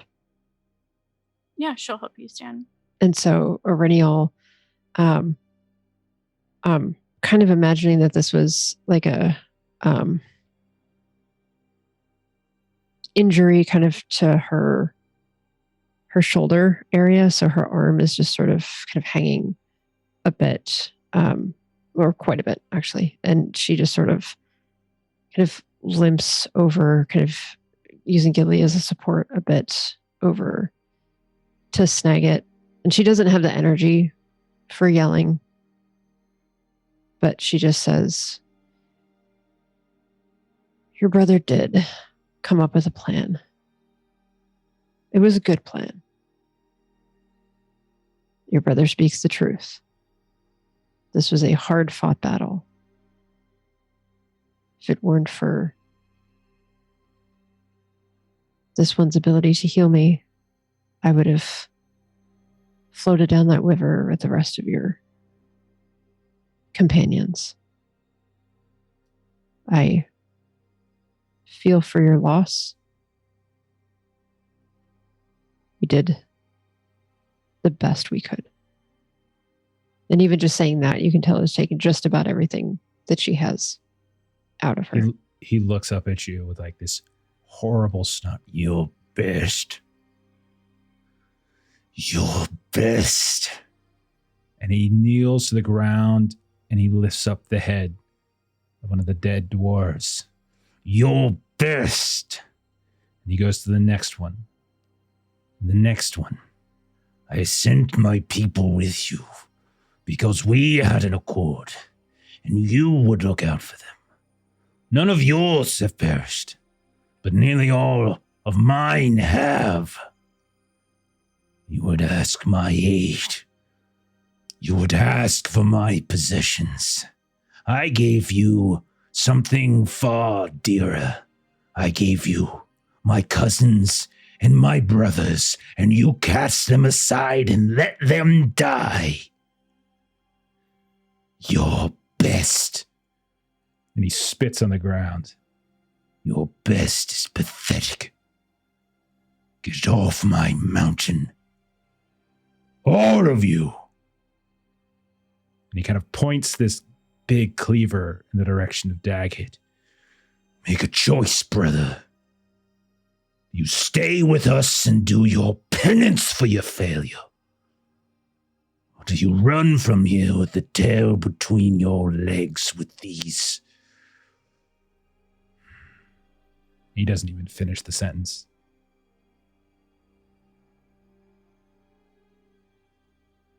Snag it. You are the cause of this. You consider yourself a leader. You bring your people here to the edge of the earth. You put them in danger. I did everything possible to keep them alive, but you are the one who has led them to their deaths.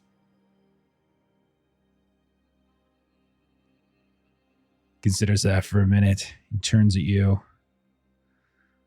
I led them to a place where they could find a home of their own, where they would not have to beg at the table scraps of this one here.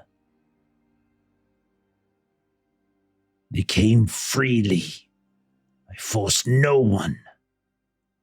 They made their choices. They came.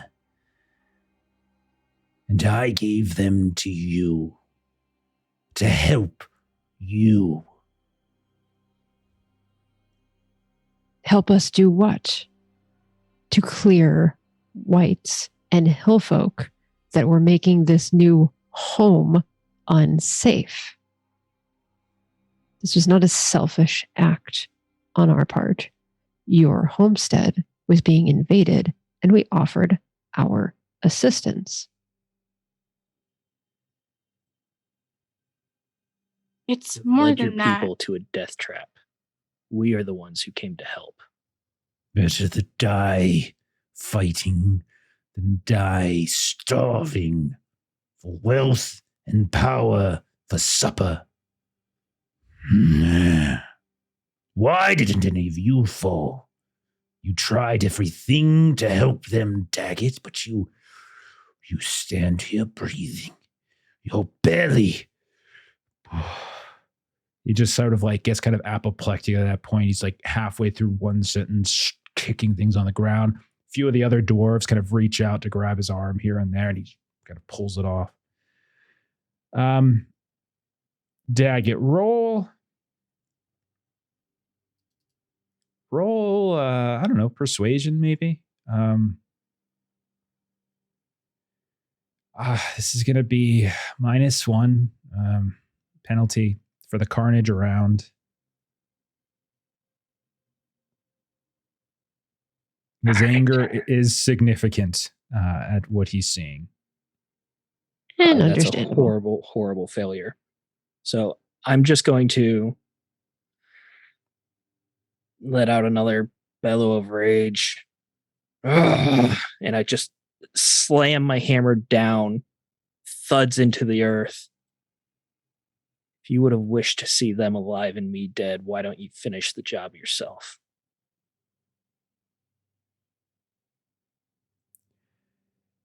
We don't need any more death today. Doesn't listen to you even a little bit. He charges Daggett and he swings. Daggett and his one endurance? Daggett and his one endurance. 4, 8, 12, 14, Carry 15. 19. 19 to hit. Yep. No. I'll take bonus knockback. successes. I mean, knockback still. He comes charging up at you, and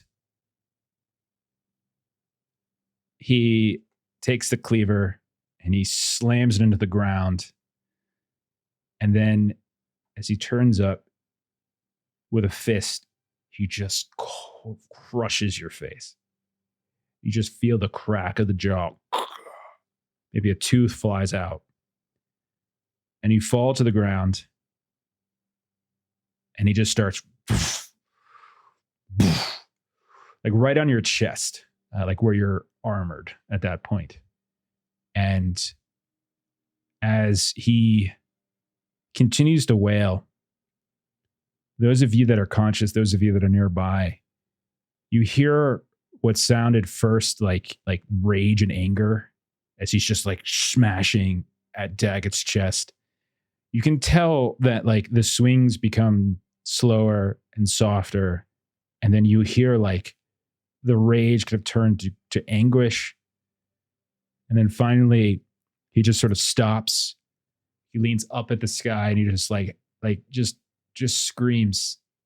And you can see like he's weeping and he collapses on top of his brother.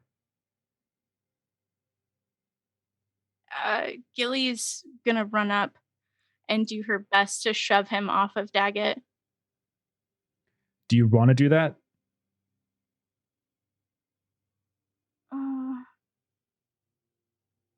Yes. Okay. You come up, you try to get between these brothers, and he, not even seeing who you are, will just backhand you. Mhm. Anyone who tries to come up on you. Okay, 12, 14, 21. 21 to hit. Hits. This actually does have an extra success. So you're going to be taking for this. This is just sort of like a brawl, basically. So 3 plus 3 plus his strength, which is 7.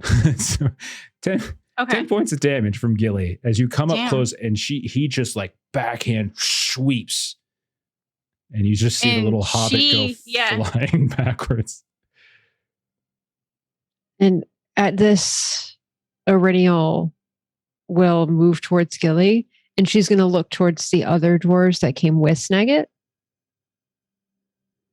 And a lot of them have, you can tell like they are, some of them are looking through the bodies of their friends, and you can see many of them are weeping and they're calling out, these are brothers, these are cousins, Mhm. these are not just friends. Some of these are actually just like Snagit and Daggett. They are related. And so some of them are openly weeping. I'm trying to remember which one went with whom, because I can't remember, because I think it was like 2 and 2. 2 went with you, and then like 2 went with Snagit. So I might get the names wrong. I apologize if I do. I should have wrote it down.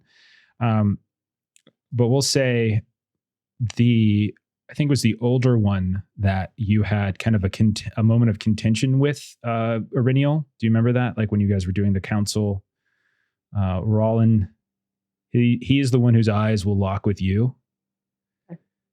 And then he will kind of letting out like this sigh, because he's no longer kind of punching Daggett when he's just sort of weeping on top. And he will slowly move up. He will help you up, Gilly, as he does. He's like, hang back, darling. This is She's not a got place this for you." nasty blooming black eye. And you just see as the old dwarf just kind of rests a hand, like very gingerly atop Snagit. Leave him be. What's done is done. They speak the truth of it. They were attacking these as much for our benefit as their own. Come now. Let the hobbit tend to your brother. Come. And you guys just like kind of pulling him off at this point, and they're sort of shoving and kind of pushing. And eventually he kind of gets him off. And you see there's Daggett's face. He's got blood on his face. You're not dead. Don't worry. Like, this is more dramatic moment than anything. Gil, you're able to sort of rush in there with your face kind of having its own shiner. You were able to kind of tend to Daggett. Where is Floy in all of this? While they're having their conflict, and I've recovered most of my things, I will slowly come to the realization of what carnage I was picking them out of, seeing cousins and brethren pretty much piled on top of each other, and I'll start dragging them out of the river. Okay. And we'll say, as like Snagit kind of is kind of being calmed down by Rollin, but he's utterly distraught. And he just kind of, much like Daggett kind of collapsed against the rock, does kind of the same, just a few feet away from where Daggett is being tended to by Gilly. And he's just sort of like openly weeping. We see the silhouette of Floy moving up the ridge and kind of dragged behind him. He's got, maybe you found like a couple cloaks and you're just sort of dragging some of the bodies of your allies. The last couple dwarves that were missing, 2 of the Lossith people. You see the surviving snow person of the forest shell. They go running over and kind of tending to, remember Helvi is one of these bodies too. And they kind of bend down and kind of tend to them, go through some sort of like ritual of like kind of touching foreheads and saying what amounts to some, not a prayer necessarily, but some sort of words of sadness. And when the dust settles, Floy, you've returned. Auriniel, you're there. Gilly, you've managed to patch up Daggett to the point where Daggett, your eyes open. One of them probably more than the other. Snagit is off to the side. I'm going to say that when he punched me, he broke my nose too. Okay. So it's crooked, and I'm taking a shadow scar. Sounds great. Sun is going down. Since you guys are on the slope, the eastern slope of the mountains is actually kind of dark where you're at. And you can see above the peaks to the west. You can see the outlines of light still there, but it's going to be night soon. Snagit doesn't really seem to be talking to anybody, but that Rollin fella seems to be doing much of the ordering around now. And you're seeing bodies are being kind of collected. What do you guys want to do? Riniel will assist. She kind of has the one good arm. And so she will try to help with kind of the retrieval of bodies if they're kind of bringing the bodies back for. Okay. Gilly wanders up to Rollin Mm-hmm. and he looks at you and he's just like, I'm sorry, little hobbit. We mean you no harm. He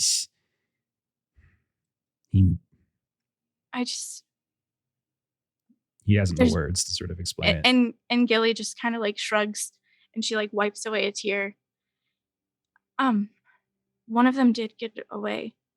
Those hell folk. I saw he ran. We shouldn't linger.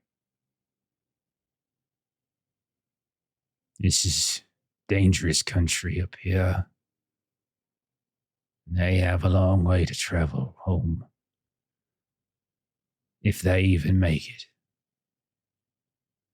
They're the last of our worries.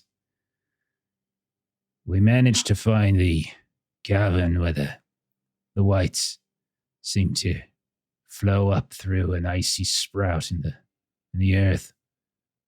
The waters of the bay seem to pool. We fought. And we decided the only way to make sure that they wouldn't harm us was to take the whole cavern down. A few of ours perished. It happens in battle.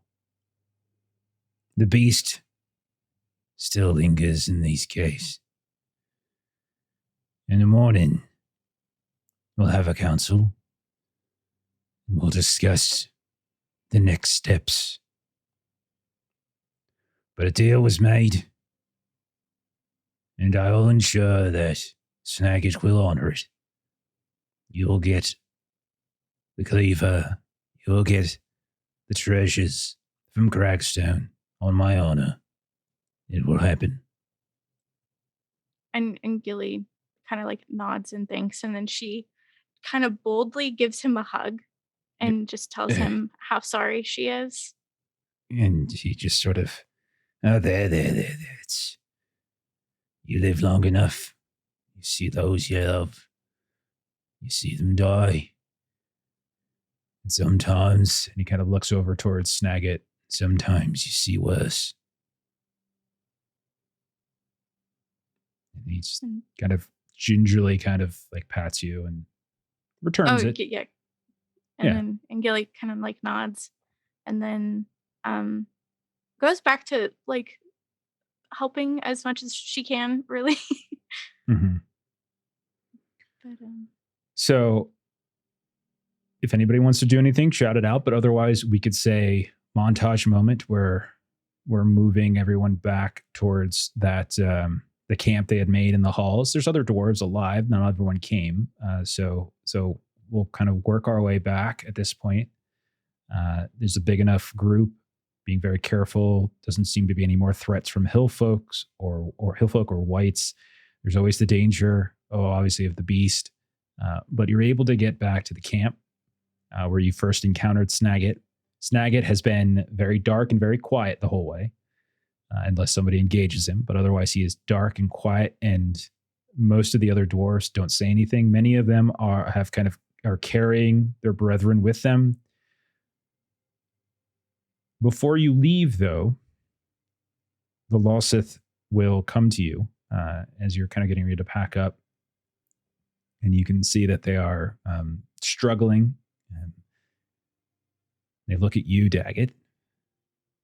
They say, "Thank you for freeing myself and my brethren. You gave us a chance, dwarf.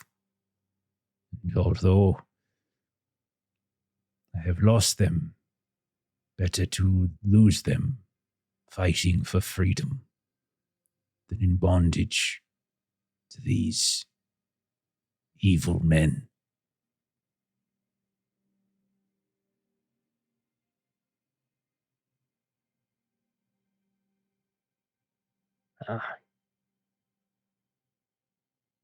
You're welcome. Now turn. And so then what they do is they have, much like they probably take the like Floyd's little kind of contraption that he was using, and they're gonna leave. They're gonna, I'm returning. They kind of turn to Floyd or Anil or Gilly, whoever else is there once Daggett leaves. "I'll return to the shores of the bay, to my people. We will perhaps see your kind again.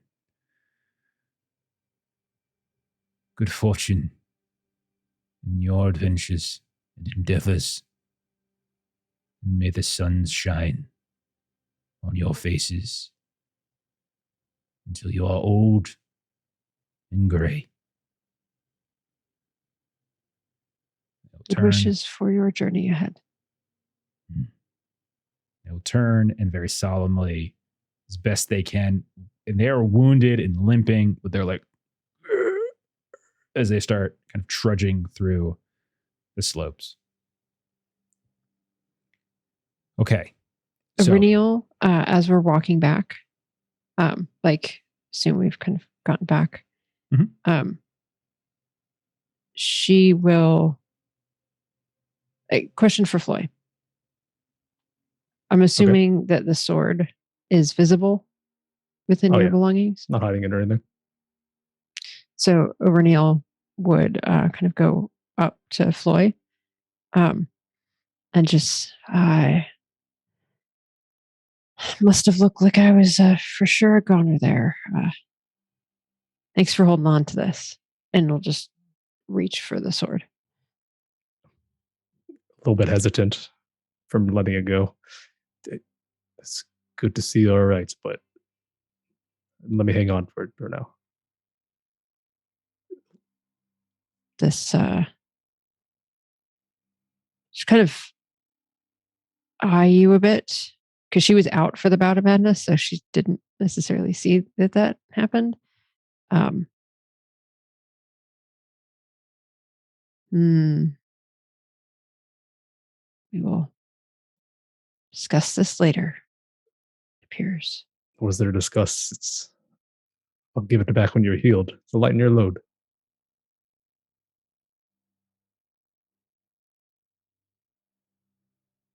Cannot immediately argue with that logic. Perhaps in a few days we will revisit this.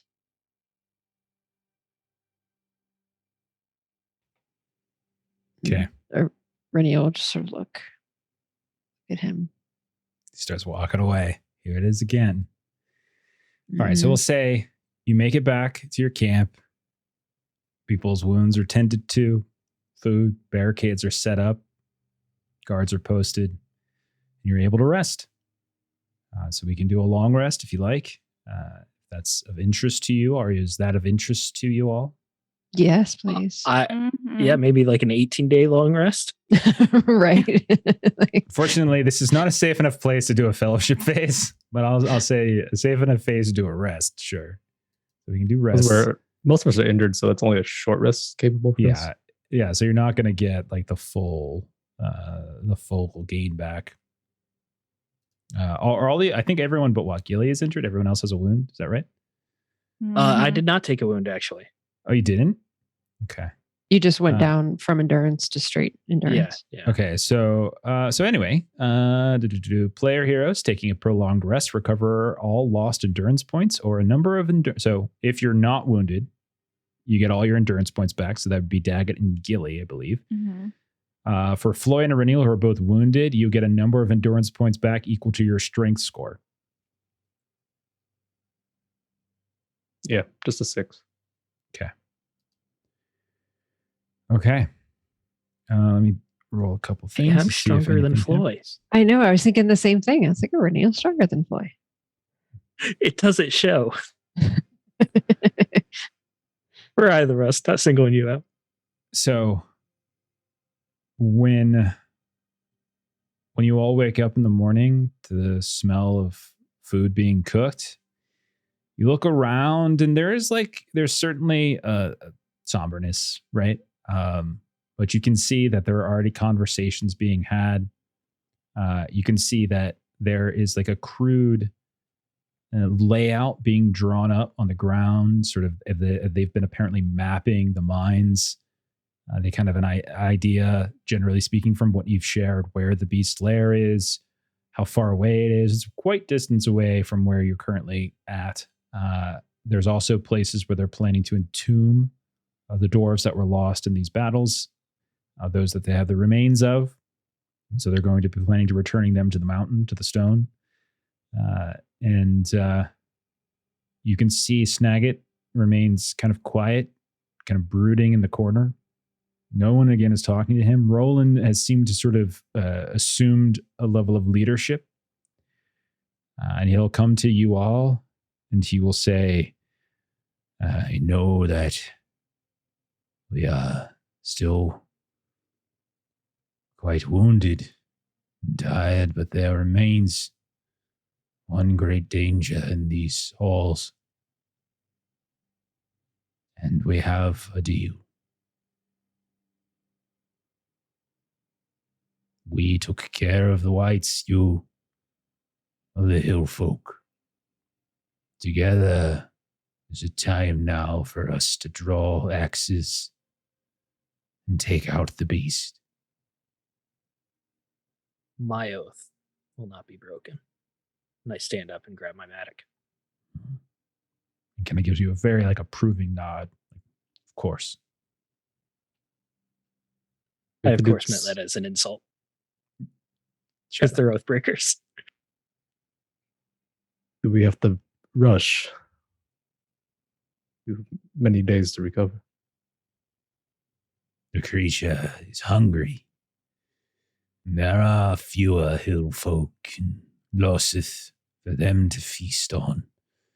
And while they might wander to the surface and find an elk or another bear to feed upon, in another room from where they live, there are many a dwarf, a human, and a hobbit. Perhaps it will come here. If not tonight, perhaps tomorrow. Do you not think quickness is of use here? Renniel, I'm imagining, sort of has her left arm in something that looks a bit like a sling and she just sort of looks down at it and says, I am also not one to break an oath, but my ability to wield a sword will be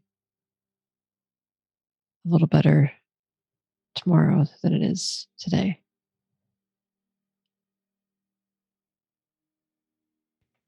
And Aurenia will look to Gilly. I'm willing to risk a day as well.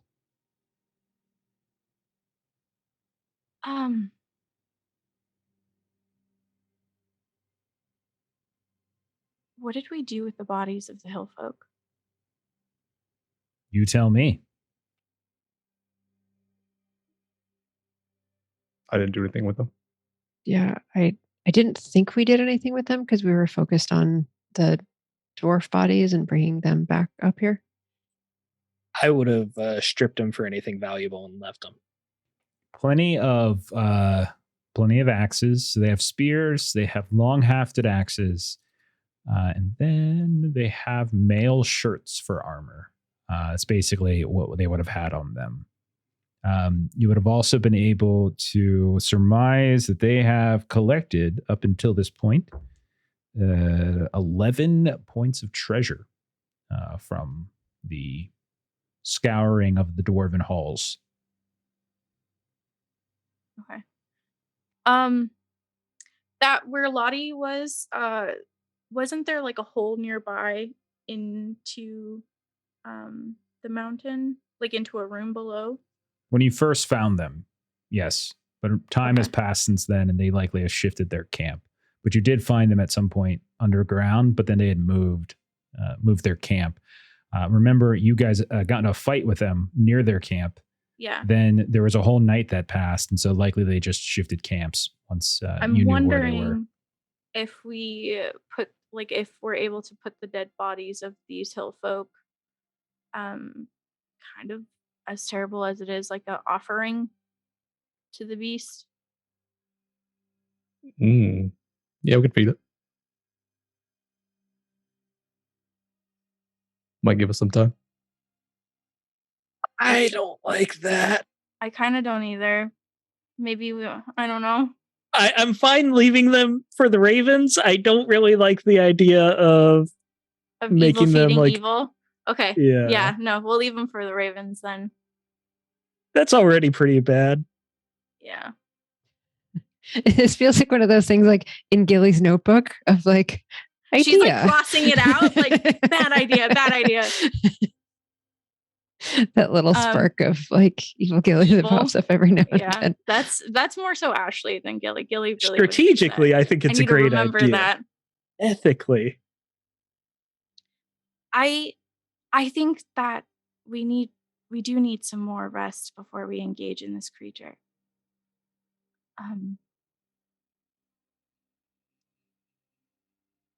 I don't know if it's safer for us to stay here or up out in the elements. Yeah. If you're going to suggest that to dwarves, they will say we're safer underneath the mountain than atop it. Always. Okay. They're fortified. I mean, they are. They have barricades set Yeah. up and everything. Things are they would essentially funnel it. They have spears and things like that. So like they have guards set up. Like it's a it's a defensible position. Mm-hmm. I'm just gonna tell you, so mechanically, what I'm doing is I'm just rolling to see if it appears. Yeah. And so the longer you guys wait, at some point it will. But I'm just rolling to see what happens. Right. So resting is like a free chance at healing. So it's like if it shows up, we fight it, or we fight it now without the chance. So, but we could prepare and come up with a better strategy. Otherwise, like we know it had its little lair with that hole in the roof, so there's a chance we could like throw something down, like throw some burning tar down, that kind of thing. Mm-hmm. I think it'd be better to attack it in its lair than have it attack us. But I do get what you're saying. Like, I'm willing to roll the dice if you are. Daggett, like in character, would just say, "I'm ready to go whenever the dwarves are." Sure. So just so you know, like you're under no obligation to actually fight this in combat. Like Steve was just saying, you guys can deduce a different plan. So it doesn't necessarily have to be like an actual battle. Like if you come up with some sort of clever plan, some strategy, we do some sort of skill endeavor or whatever, like there's ways that you might be able to take this thing out or trap it or whatever it might be. Lower it away. How Who did knows? you entomb the race? They're whites, not wraiths. They Sorry. have physical form when the snow comes around them. We brought the cavern down, but of the pool from which they seem to come. We have a theory that the water beneath here connects to the ice bay or to the great ocean to the north. Perhaps creatures of old have been moving through the underground rivers, searching for a way up to the surface. We plugged the hole. There might be one or two still lingering on the surface, but rest assured, we will take care of them should we find them. But no more. The frozen dead of old, of drowned sailors and fools. No more will they come up from there. Could we trap the beast? Perhaps it is much larger, stronger, and it knows these caves very well. But it is possible, little hobbit. You have, as you have been clearing this to make it your home, do you have the means to cause explosion?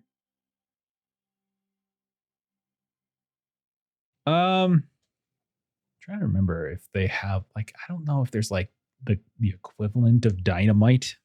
So mostly they are just, like they're kind of, it's more dwarven ingenuity in terms of knowing like where the structurally sound cavern walls Like where to are, chisel that kind of and- thing. Okay. Yeah. Someone call Saruman. We'll get some explosives in here. Or Gandalf. Do we have a Palantir fireworks. nearby? There actually are probably two to the north, deep below the sea, where King Arvedui sunk below the waves. So not that nearby.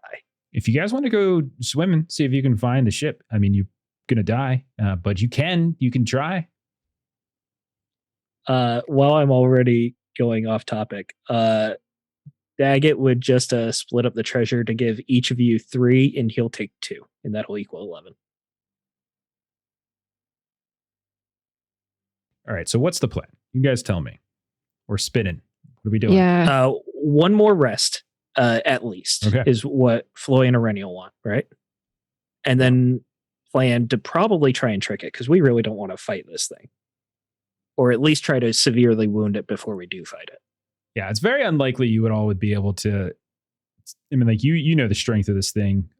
This thing is easily going to, like, while you might prevail even with your numbers, there's no way you would be able to fight this thing unscathed. Like people are going down if they fight this thing, regardless of numbers. All right, so you guys are doing another rest. Okay, do a little roll here.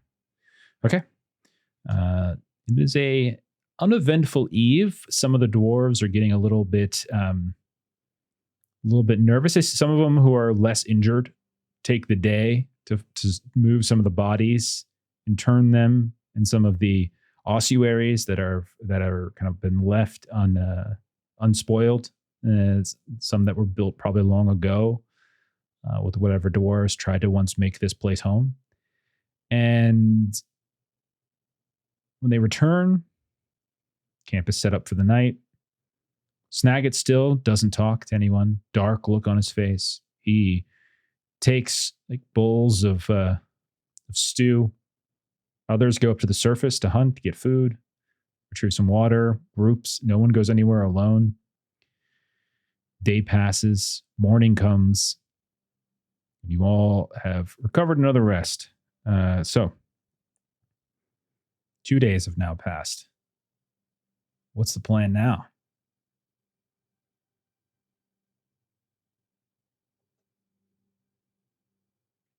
Don't all Now- speak up at once. Guys, come on. Don't talk over each other. Let's go. So we're not going to get the axe until we clear this beast somehow. Correct. That was the deal. Then So we should try to see if we can find it and it's there. There's a hole above it. We can try to drop something on it. Maybe something flammable, maybe just a heavy fucking rock. If that works, then it might, if it knows the caves well, then it would either come to the room that we were in where the hill folk were in, looking down, or we could try to leave. We could try to trap it in that room somehow. I don't know. Yeah, I was thinking that maybe we could set some traps up in wherever it could try to leave that room. So we're kind of trying to drop something on it, try to see how much we can damage it that way, and then kind of have traps set up around so that if it tries to leave, then it's getting trapped. Well, what if we set up something in the room with the hole in the floor so that we can drop down? We set up traps to the entrance to that room. So if it comes after us, into that room, we're well defended. And then we could also have ropes going down the hole for a quick escape. What is that? That sound okay to anyone? Oh, that sounds good to a radio. I'm a captain, so I got to throw ideas out. You are doing, you're doing I'm getting captaining. dwarves killed left and right. Okay. So is that kind of like a hunting role kind of a thing to try to let's do like a skill endeavor here. So what's your ultimate goal? Just to keep it trapped? Just to trap it there and kind of bury it alive? Is that the ultimate goal? Ultimate goal, yeah. Right. And there could be a lesser goal depending upon like how well or how poorly this goes. Okay. So if that's the case, I'm going to say that this is likely, oh boy. Since you're just trying to bury it, you're not necessarily trying to loot its cavern, right? You're just trying to bury it. I'm going to give it a 6. So you're just trying to bury it. That's it. Okay. So we'll make it a 6 difficulty. I'll say though the time for this, so that's going to be the resistance. I am going to say that because you guys took extra time to rest, I'm going to actually reduce the time limit on this, as the whole idea is it's been moving around. And so at some point it might kind of catch you guys a little faster. So I'm going to say the time limit is going to be 5. And so, yeah, we're just going to treat this like a skill endeavor. And depending on how you guys do, then it might result in success. It might result in disaster, or it might result in like success with woe. So disaster would mean that you ultimately fail, like just terribly, and it's going to like attack you guys at full strength. Sort of woe, like if you guys almost are there, but there's like, there's like you failed, but you didn't suffer disaster necessarily. It'll attack you, but possibly at like a weakened state. Success will mean you're able to sort of block it and trap it within its lair, and whether or not it's able to at some point escape, that is we'll figure that out as the time goes. But like for now, at least you will have it trapped. Does that sound good? Yep. Yes, sir. Okay. So who wants to do the first roll for this? And just describe what you're doing. Could I, as we're getting started planning, could I do a stealth to try and scout around to try and like locate it, see like the best pathways for laying the trap, putting up gear without being found, that kind of thing. Go ahead and roll that stealth. Could I use my useful item on this? Yeah, that's fine. Yeah. And I'll say you know where the lair is. You and Gilly actually walked right up into it. So you can probably retrace your steps. I would say, especially as a dwarf, moving through tunnels and caves is not too difficult. But one thing you never really located was the room above it. So maybe that's part of what you're looking for here. But if you want to use stealth to do this slowly and quietly without drawing attention, go right ahead. All right. I am favored with that, and I got a bonus die, so that's 3 dice. Well, luckily I'm favored because that Sauron doesn't count. But great success. Okay. So we'll say great success. That goes down to 4 on the resistance. Man, when was that during the fight? 4. Okay. Hey, man, this could prevent an even harder fight. So true. I'll give you some of the stats later. It's pretty rough, man. Okay. So you manage as you're moving about. It takes a few hours. You find the paths back to its original, like where you originally found it. You hear it. Sneak up. You kind of look through the dark tunnels, and you can see it's tearing through the carcass. Unfortunately, you cannot tell from a distance what the carcass is, but it does seem to be feeding when you arrive. You take the opportunity to stealth around some more, look for a pathway going up, and eventually you do, in fact, find what looks like a half-completed stair, as if somebody at one point in the past was trying to craft a connecting path between one level and a second level of these these sort of ruined and unfinished halls. So you partially climb, but then you get to the steps and you work your way up. You find a room that is largely unfinished, but you can tell a kind of a dining hall when you come to one like this, with the way the archways work, with the way the pillars are kind of positioned, that this likely was going to be some sort of grand kind of feasting hall.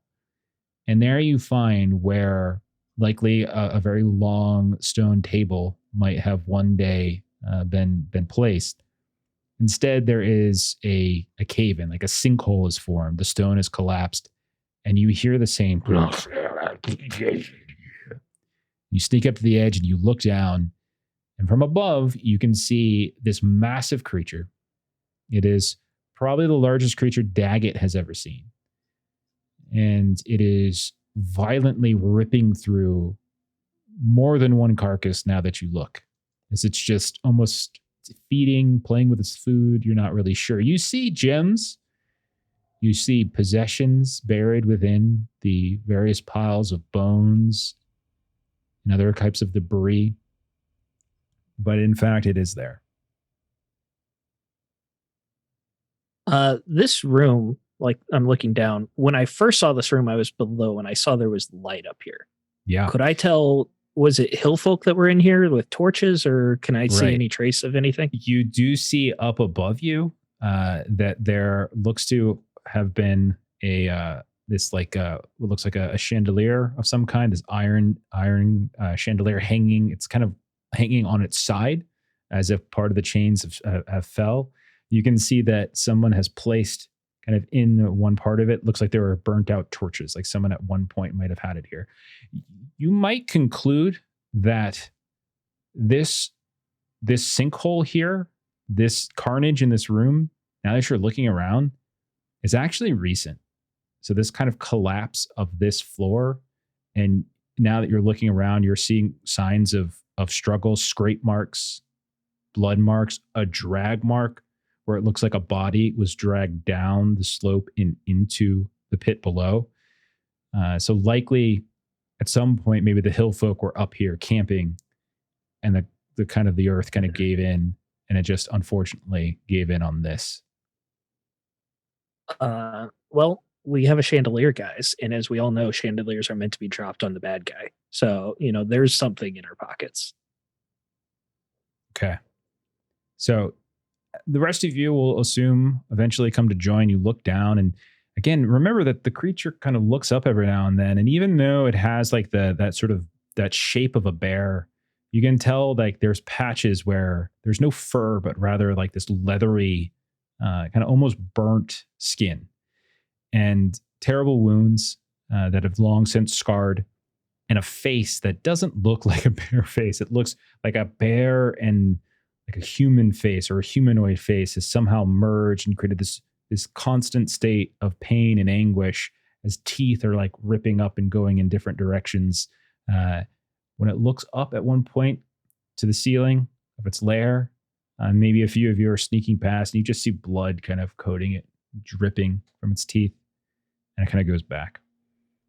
Okay, so we're at 4 resistance and 4 time on this endeavor to try to trap this thing without fighting it. So Reniel is going to take the information that Daggett provided, and I'm assuming that he kind of pointed to particular locations where setting up traps would be useful if it tried to get out of the room. And so that's what Reniel wants to do, what she wants to focus her time on. Okay, I hunting like test. the idea think. of Erennial and Daggett setting up like a little miniature battle map, Yeah. and we have little rocks and pebbles and stuff that we're moving around. Nice. Like we did that one time in the cave before. Yeah, that's what I'm we calling did back to. Yeah, yeah, For exactly. Rotag. For sure. Absolutely. All right. I got to do math because I think I failed. Uh-oh.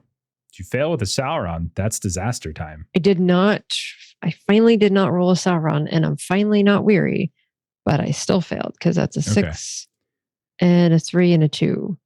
Right. So ultimately what this means is that you will, in fact, set up traps, but you will likely miss one or two routes, or maybe one of the traps isn't going to be as effective if the time comes where it tries to sort of flee or travel down one of these paths. So resistance is still at 4, time is still at 3, and maybe while you're setting up the trap, you even makes too much noise and it comes kind of to inspect and inquire, and you're not able to finish one of them, and like the two of you have to flee before it pounces on you. Time limit of 3, resistance of 4. Floy or Gilly, what are the two of you doing to contribute to this?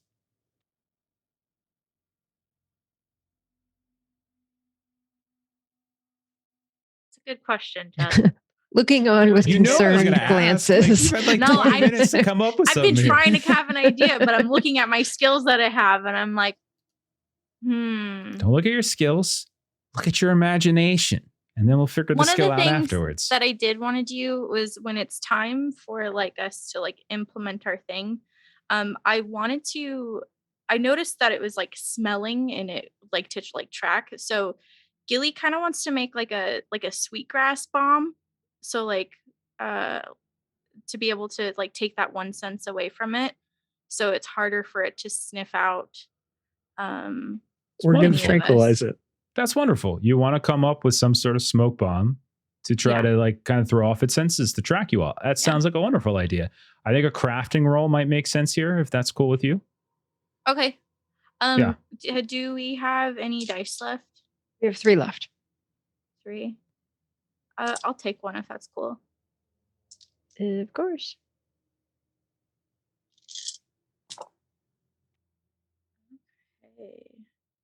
Okay. Pass. 16 Just a exactly. regular? Just a regular though. Just a regular? Okay. Yeah. So resistance No is down pressure, to 3. Fly. Resistance is down to 3. Time limit is down to 2. But you are able to craft a handful, like using probably the remainder of your leaf that you have. So like you're not going to have any for the return trip, but but you do have these bombs that you could potentially throw or just set up that could perhaps obscure where you all are if it starts chasing you, or just to kind of confuse it and get it to not go down one of the halls or something like that, and not to try to escape. Sounds like a great idea. Speaking of great ideas, let's all hear what Long has come up with. Floy, what is Floy doing? Start looting his cave. No. That's my boy. All right. Hey, let's He's like have a cup of tea. All these like paths and routes it could take. Maybe sort of just cave in a couple of them. Limits options even more. Okay. All right. Again, if you fail and you guys roll Sauron, we're going to call it disaster, and that will initiate combat with this beast. So are you looking to roll craft? Is there something else you're looking to roll there? Craft is my best skill.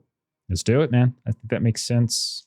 All right, it's favored I with knew he was angling for Scan would be craft. fine too, I think, as well, if you're scanning for a Master specific artisan. weakness. got favored in 5 pips. Dropping the ball. That's a roll. Favored in 5 pips. Just success. Just one success with all that, Yeah, guys. No 6s.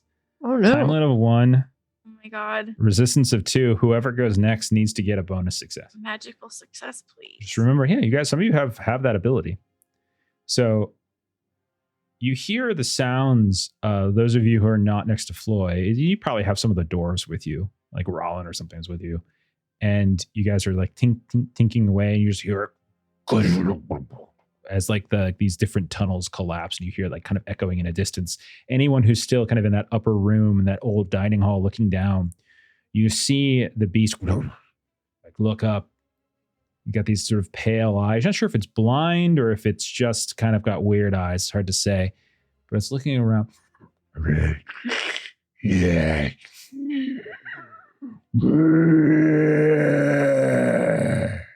As it just sort of like roars and echoes, and you see it and starts to like do this sort of patrol.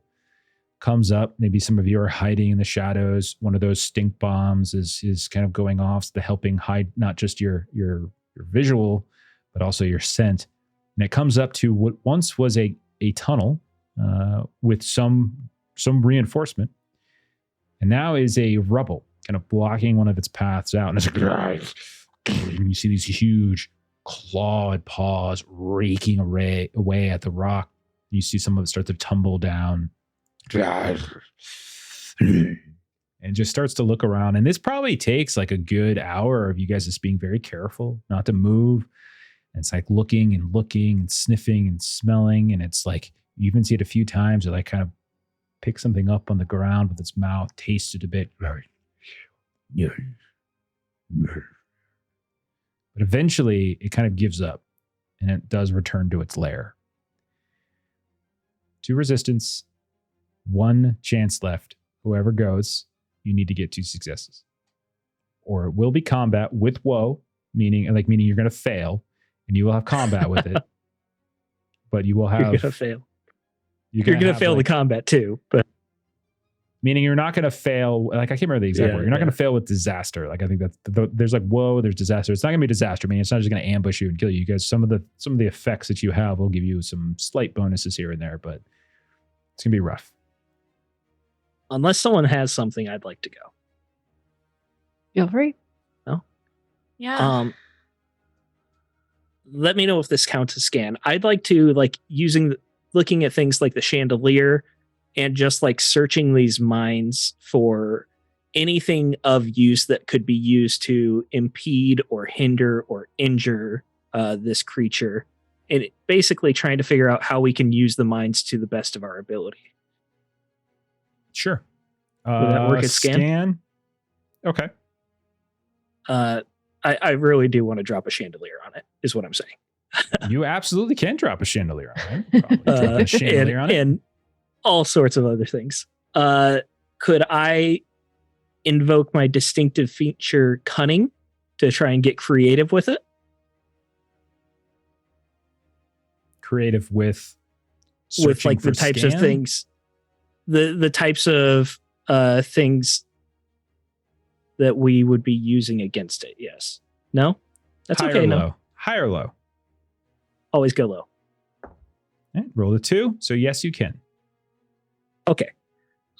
So I have to spend a hope, but that gives me 2 extra dice because I'm inspired now. And can I also use my useful item, my candle harness, to help me with scan? Candle harness to help you with scan. Yeah, it's the harness that goes on my helmet with the little candle so I can see better. Sure. All right. So that is 6 dice there. You got this. You guys ready? None of them are magical Dropped a die on successes the either. floor. He's so nervous. Also, it's going to attack whoever fails. So it's going to go right.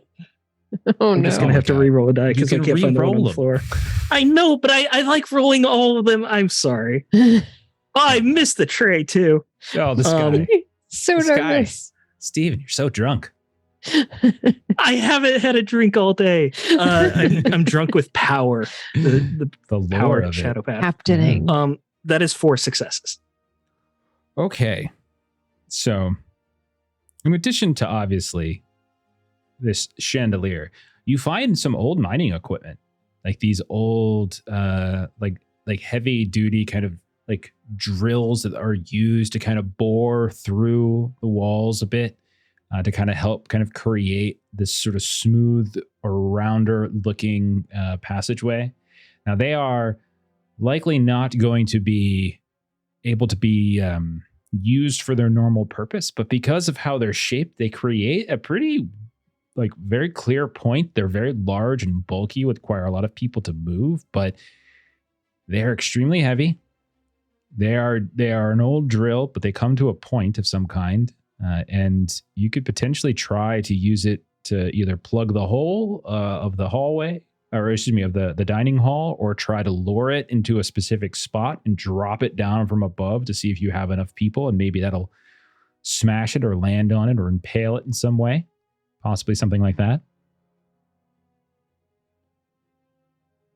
Yeah, impaling, and can we just do all of that, actually? Yeah. So why don't we so you guys have succeeded. You got your plan in place. You haven't alerted the creature to your plans. A few times it was curious and it looked, but it hasn't actually discovered any of you yet. You've managed to use Gilly's shadow bombs to kind of move about, not just quietly, but without leaving much of a scent.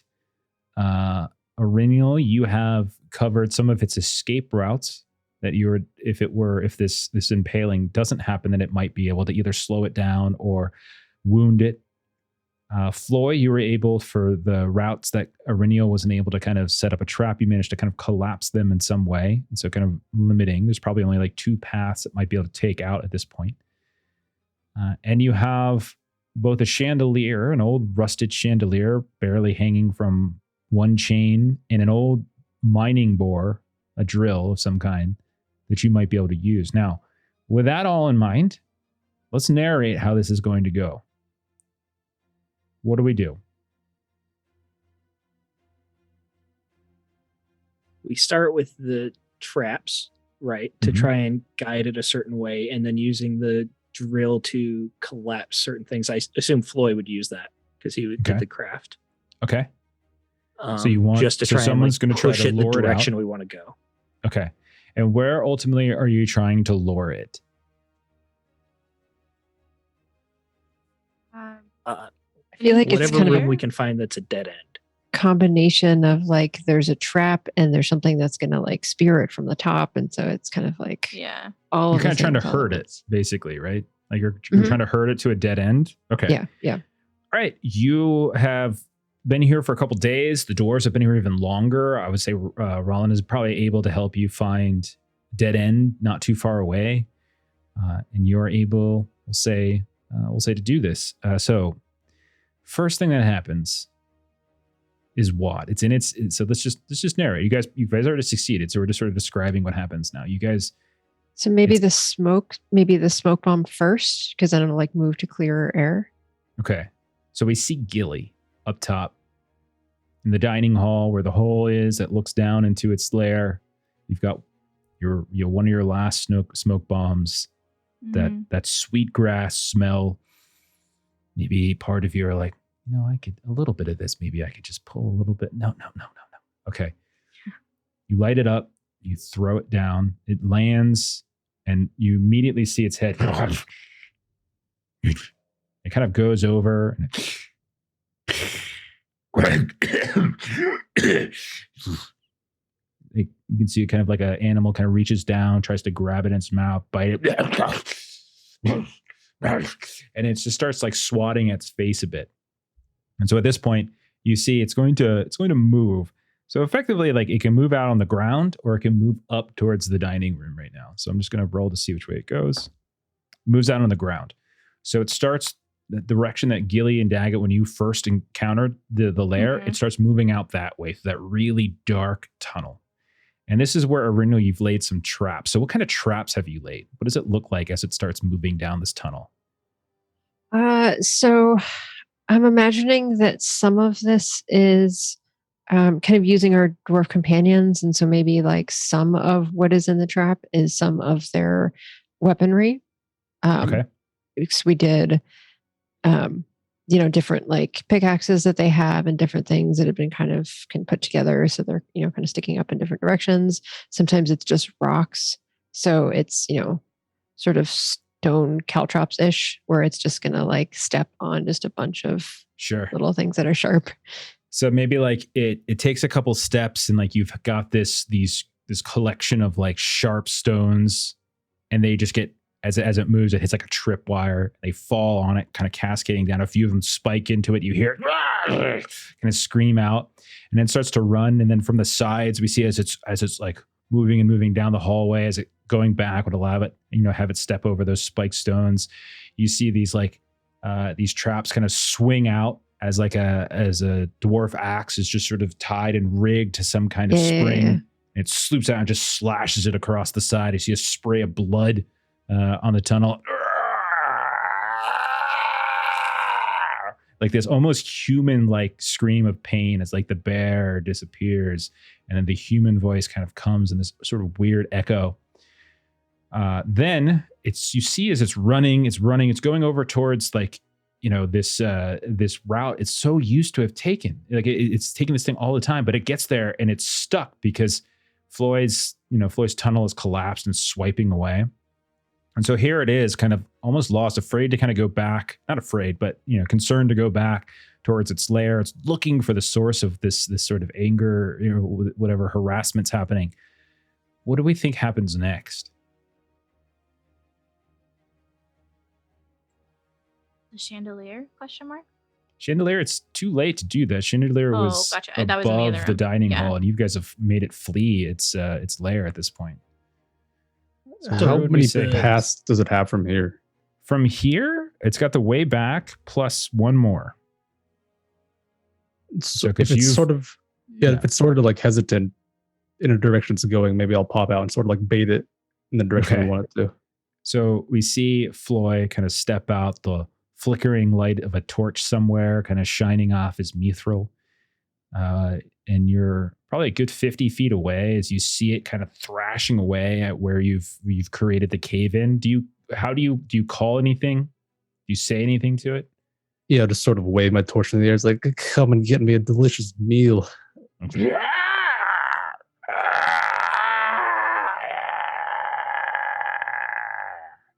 It kind of turns in your direction, and then you hear as it starts just moving at full speed.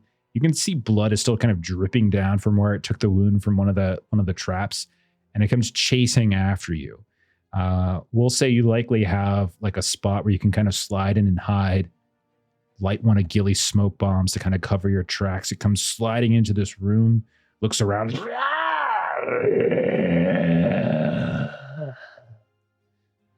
What next? We're nearing the dead end now. What do we think happens now? Is it's looking around for Floyd, who's like hiding beneath this pre-planned pile of stone, the smoke of the bomb kind of going off, covering where he's hid. What do we think happens next? I think we would have had the drill ready to rush out and impale it, basically pushing it again the next Mhm. direction we needed it to turn. So we see kind of looking around, Floyd, you're kind of hiding down. You hear its snout as it's trying to because it thinks it finds you, but then that smoke gets in its face again. And you hear like this little tink, tink, tink, tink, kind of looks up, sees this other pathway, starts thum, thum, thum, moves towards this other pathway, and then exploding out from the dark, we see like a dozen of these dwarves pushing the drill. And it just kind of smashes into it, and it starts kind of going off like it's going to just retreat back the way you came. And we see like Gilly throw down another one of these smoke bombs. It just sort of erupts, and it kind of makes this hard left turn. And it goes down the pathway into the direction of the dead end. The dwarves are pushing. Floyd, maybe you scramble out from your spot and you help them kind of weave and turn this thing. And you're just driving it down this tunnel. What next? Can we say that kind of one of the areas that have been kind of drilled and scoped and scanned earlier, that kind of from the top, we just sort of have like dwarves that are just sort of like kind of loosening it, kind of like jumping on it so that it's going to, kind of do this like kind of cave in on top of it. Okay. So yeah, maybe we find what looked like a shaft of some kind, like maybe they were planning, or maybe it was an old mine shaft that you're kind of luring it into. And so the only way up now is the only way out is vertical. And you have like this group of dwarves, Snagit, some of the others that are like hacking away at the top parts. And you can see like just kind of small stones and rock and small stones and rocks as we hear the sounds of the drill kind of pushing and pushing. And we see the bear smash into the wall of the shaft. And it kind of looks around. And Rino, you would know, they climb quite well. And immediately starts climbing up the shaft. But that's when we see the rocks start falling. Thum, thum, thum, thum, thum. First small, then big, and then a very large chunk as it kind of lands as it's halfway up, knocks it off its climbing perch, and it slams back down into the bottom of the shaft. What do we say is the last thing we do? What is the last thing that happens is this thing gets trapped in the shaft?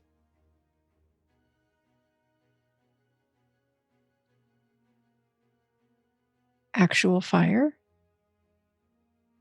Okay. Yeah. Yeah. That's what I Gilly, was thinking. you're good with a fire bow. I mean, Daggett, you were scanning for stuff. You were looking for anything. Now you didn't. Maybe you found some tar, something else flammable. Like you found they give you a little pit somewhere of tar, somewhere deep down in the cave, and you have like a crude flagons or sort of half broken barrels that you've poured down. And so those that are up, maybe it's you, Daggett, and others are just pouring down while Snagit and the others are hacking away as the rocks are collapsing. You're just drenching this tar down. And we see the last thing we see before the last big rock like kind of plugs the hole of the shaft. We see Gilly pull back on her bow. We see a big old flame on the arrow. We hear the foom as it looses. And then we hear the as the fire kind of spreads. And the last thing we see is like the mine shaft just kind of collapsing inward atop of it. Okay. Whether it killed it, who knows? But at the very least, it's been trapped. Yay. Okay. You guys earned it. You got your skill endeavor done. You got your plan. You don't have to necessarily face it head on. If it survives, one day maybe it will cause some trouble. We'll be back. So here's the last thing I want to do, as we have now succeeded in getting rid of the Hillfolk, Snow Whites, and it's so fun saying that. And this beast has been trapped. We'll say everyone comes back. There's celebration. There's joy. Many of the Oathbreakers here are talking about how they want to. Their plans, like they're going to do this and this and this. They're going to talk about that. They're going to send for these people. They reference like families and cousins, others in different halls, some in Cragstone, some in Gladrock, some in Harmelt, some in all the, some of the others that you've heard. There's a lot of talking going, a lot of celebration. And so let's just do like one last scene. How does this resolve? As begrudgingly Snagit, kind of prodded by Rollin, will deliver the cleaver to Floy, avoiding Daggett. But how does this resolve before you guys kind of turn away? What does this final scene look like? Receiving the axe from Roland. Deal's a deal. Glad to call you this place your new home. Indeed. Deal is a deal. You no longer Oathbreakers to me, but it's more like Oathkeepers. Kind of thinks about that and kind of a grin, like this grim comes up and I suppose you're not as lordly and perfumed as I thought. Maybe you were. Maybe a few of you Gladrocks are useful after all. Got as much soot and grime underneath your fingernails as the rest of us. claps you on the shoulder. Won't be the last time we see each other. We know you've got bigger tasks ahead. You need us. Send the word. We're not as well stocked with axes as some of the other holes. But you'll have our aid one way or the other. You're not going to be telling them about us, I hope. We won't hear from you as long as you don't cause them trouble. All we wanted was a bit of peace and a place to call our own. This'll do. It's hard work. It's better to do the hard work in your own home than work even harder for someone else's.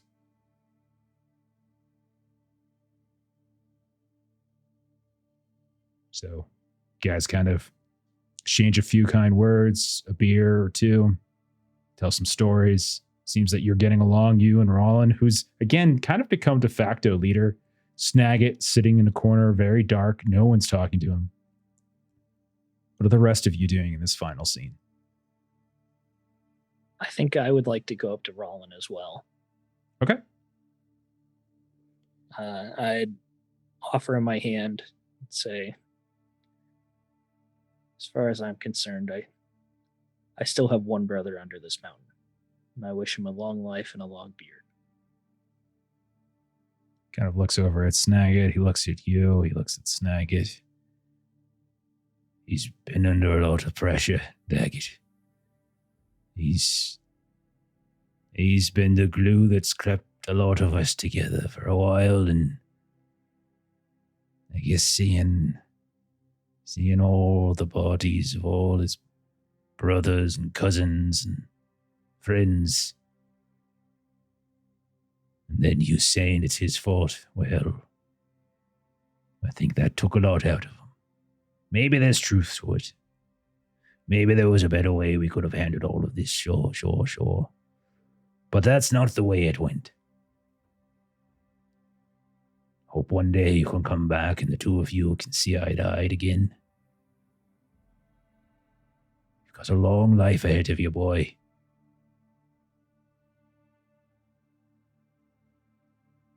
I still have the broken nose and 2 black eyes from it.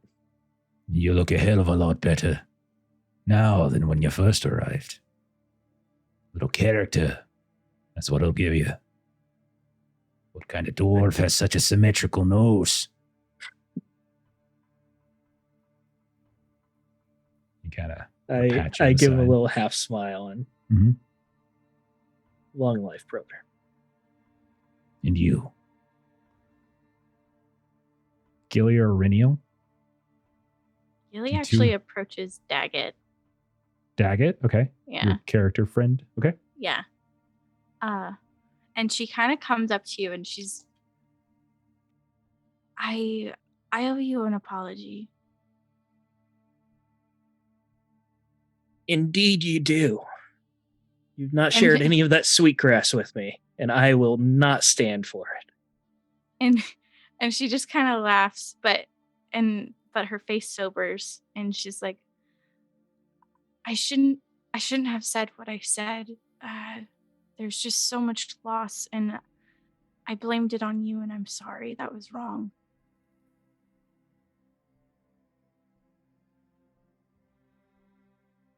You're too kind. We'll have to toughen you up. Get you in the company of some real dwarves. I give a little look towards Floy. Gilly makes like a distasteful joke as she points to her black eye.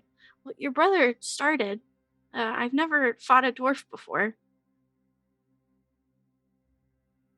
Hopefully it's the last time.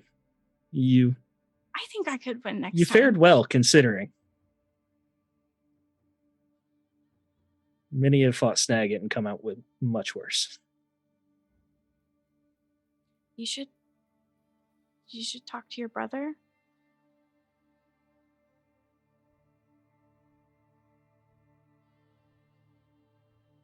I've spoken with him enough. Okay.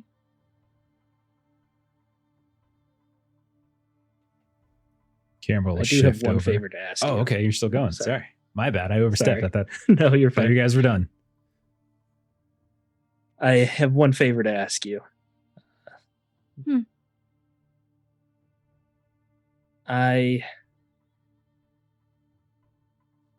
do not have a place here. I would like to travel back with your group if you would have me. Of course. You I won't lie, and I had my reservations in the beginning, and I made them well known, but you've proven that I can trust you. So you always have a place among us. Thank you. And then she kind of like sobers up and then excitedly turns around to Aurenial. Guess who's coming with us? I see. And Aurenial has a cup of drink and she raises the cup and says, "To traveling companions." So there's nothing else? For Reniel, you're not doing anything more pronounced? So Aurenial kind of had the drink, and so she kind of transitioning off of Gilly's announcement, just kind of raises the cup to Daggett to join, and then she will kind of raise her voice a little bit to kind of everyone else around, kind of raise her cup and say, "To those that will not travel further." She just kind of holds her cup up. All the dwarves who are kind of being a little loud and rough, like they'll kind of suddenly stop and look up. And those who will travel no further. You hear a brrr, and everyone kind of takes a drink at that point. And there's a moment of silence, but then it gets really rowdy again shortly thereafter. But they give a reasonable amount of time. And so we'll say the last things we see as we close on this adventuring phase is a little kind of a montage maybe of them kind of, maybe you'd stay one more day with them, sleep, you wake up in the morning, you have the cleaver, you have some of the other treasures from Cragstone Hall as well to return in good faith. Does Floy loot the monster's room since we didn't trap him there?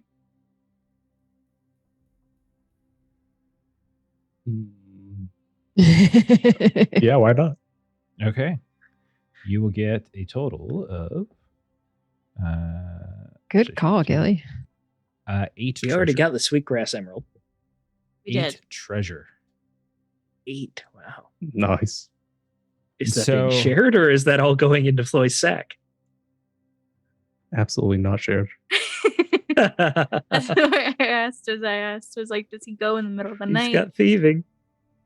So as you guys pack up your things, as you pack up the new, your new treasure, you work your way back out to the backside of the mines. You look for your ponies, but they've died because they haven't been attended to for like 5 days now.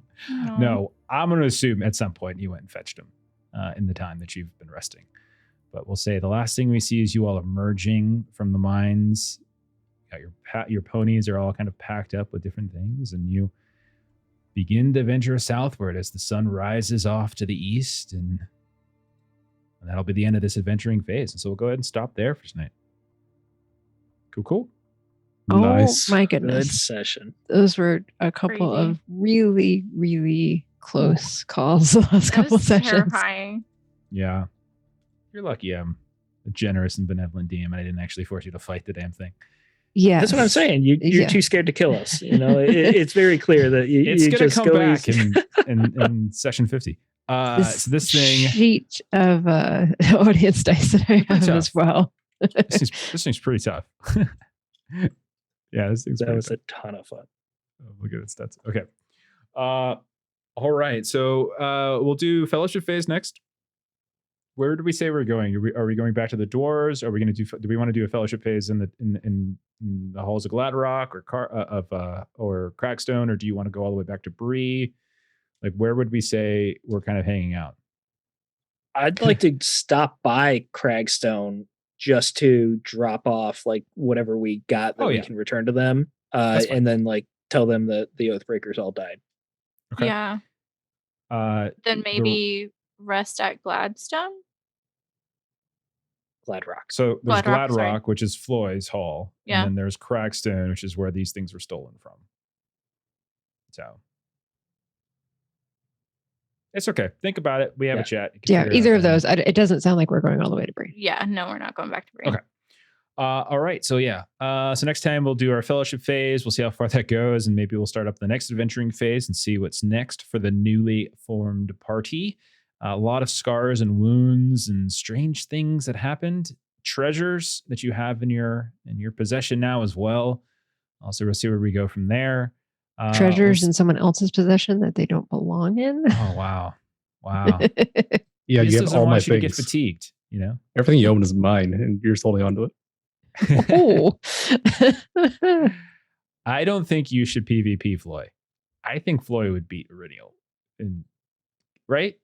He does so much damage, That's right? what we think. I just have to roll the successes. Yeah. He does Yeah. so much damage. Like it's crazy. I am 1 point stronger though, so if I roll the extra, that's where I can kind of do some of that. But yeah, Okay. it would not be recommended. Although I do have 8. I do have 8 points toward my next shadow scar or bout of madness. So you know, we'll see. Any last call, by the way, for anyone doing a shadow scar, if anyone was going to do one. Yeah, I have to do one because I kept out that. Okay. All right. So why don't we go ahead? Let's see what we're doing next. What is next? Next is Monday, Horror on the Orient Express for Call of Cthulhu. We're back to that for our second episode of that. Melissa and I are in that with a few of our other friends from DOK, from Grim Perilous, etc. So come hang out with us on Monday. And then, Steven, what are you doing on Tuesday, man? I'm giving away some dice. Right here on this channel, I'll be running Forbidden Lands. It'll be session 1. You can go to the YouTubes and see how we made characters, and then we'll be giving away those dice there. I say Jeff is actually the one mailing them. He's the one in possession of them. I'm taking complete credit for it. So come back here, watch some Forbidden Lands, and get some free dice. Thank you, Norse Foundry. Yeah, thank you. Yeah, Eric was hanging around before. I'm not sure if he's still there, but thank you so much, man. So this is the second one we got to give away of these awesome Thieves boxes. So they have all those extra D6s, which is great for both Forbidden Lands and for One Ring and stuff like that, as D6s are used quite frequently. Then next thing we got is next Friday. Our good buddy Aaron is going to be jumping into the GM seat with the same folks that we all played Hunter with, except we're going to be playing some Conan, 2D20 system from Modifius. So we're going to give that a run, and then we'll be back on next Saturday for more One Ring. So why don't we go ahead and say thank you to everybody who hung out tonight. Thank you to those of you who threw out some bits to help the party. I actually still have some complications that I kept because I forgot, but I have a couple more complications that I'll probably spring on you at some point in the future. We'll go from there. Let's go ahead and raid someone, shall we? Yeah. Okay, we're gonna raid the boys from the Baltic Star. So go ahead when that pops up. Go ahead and click that raid button. Go follow them. If you haven't followed us already on Twitch, please do. If you haven't subscribed over on YouTube, we're at Adventures in Lollygagging. Got a lot of games over there, including all of our past episodes of One Ring and so many other things. So go check that out. But otherwise, have a great rest of your weekend. Good night. Hopefully, we'll see you on Monday. Bye-bye. Bye. Bye.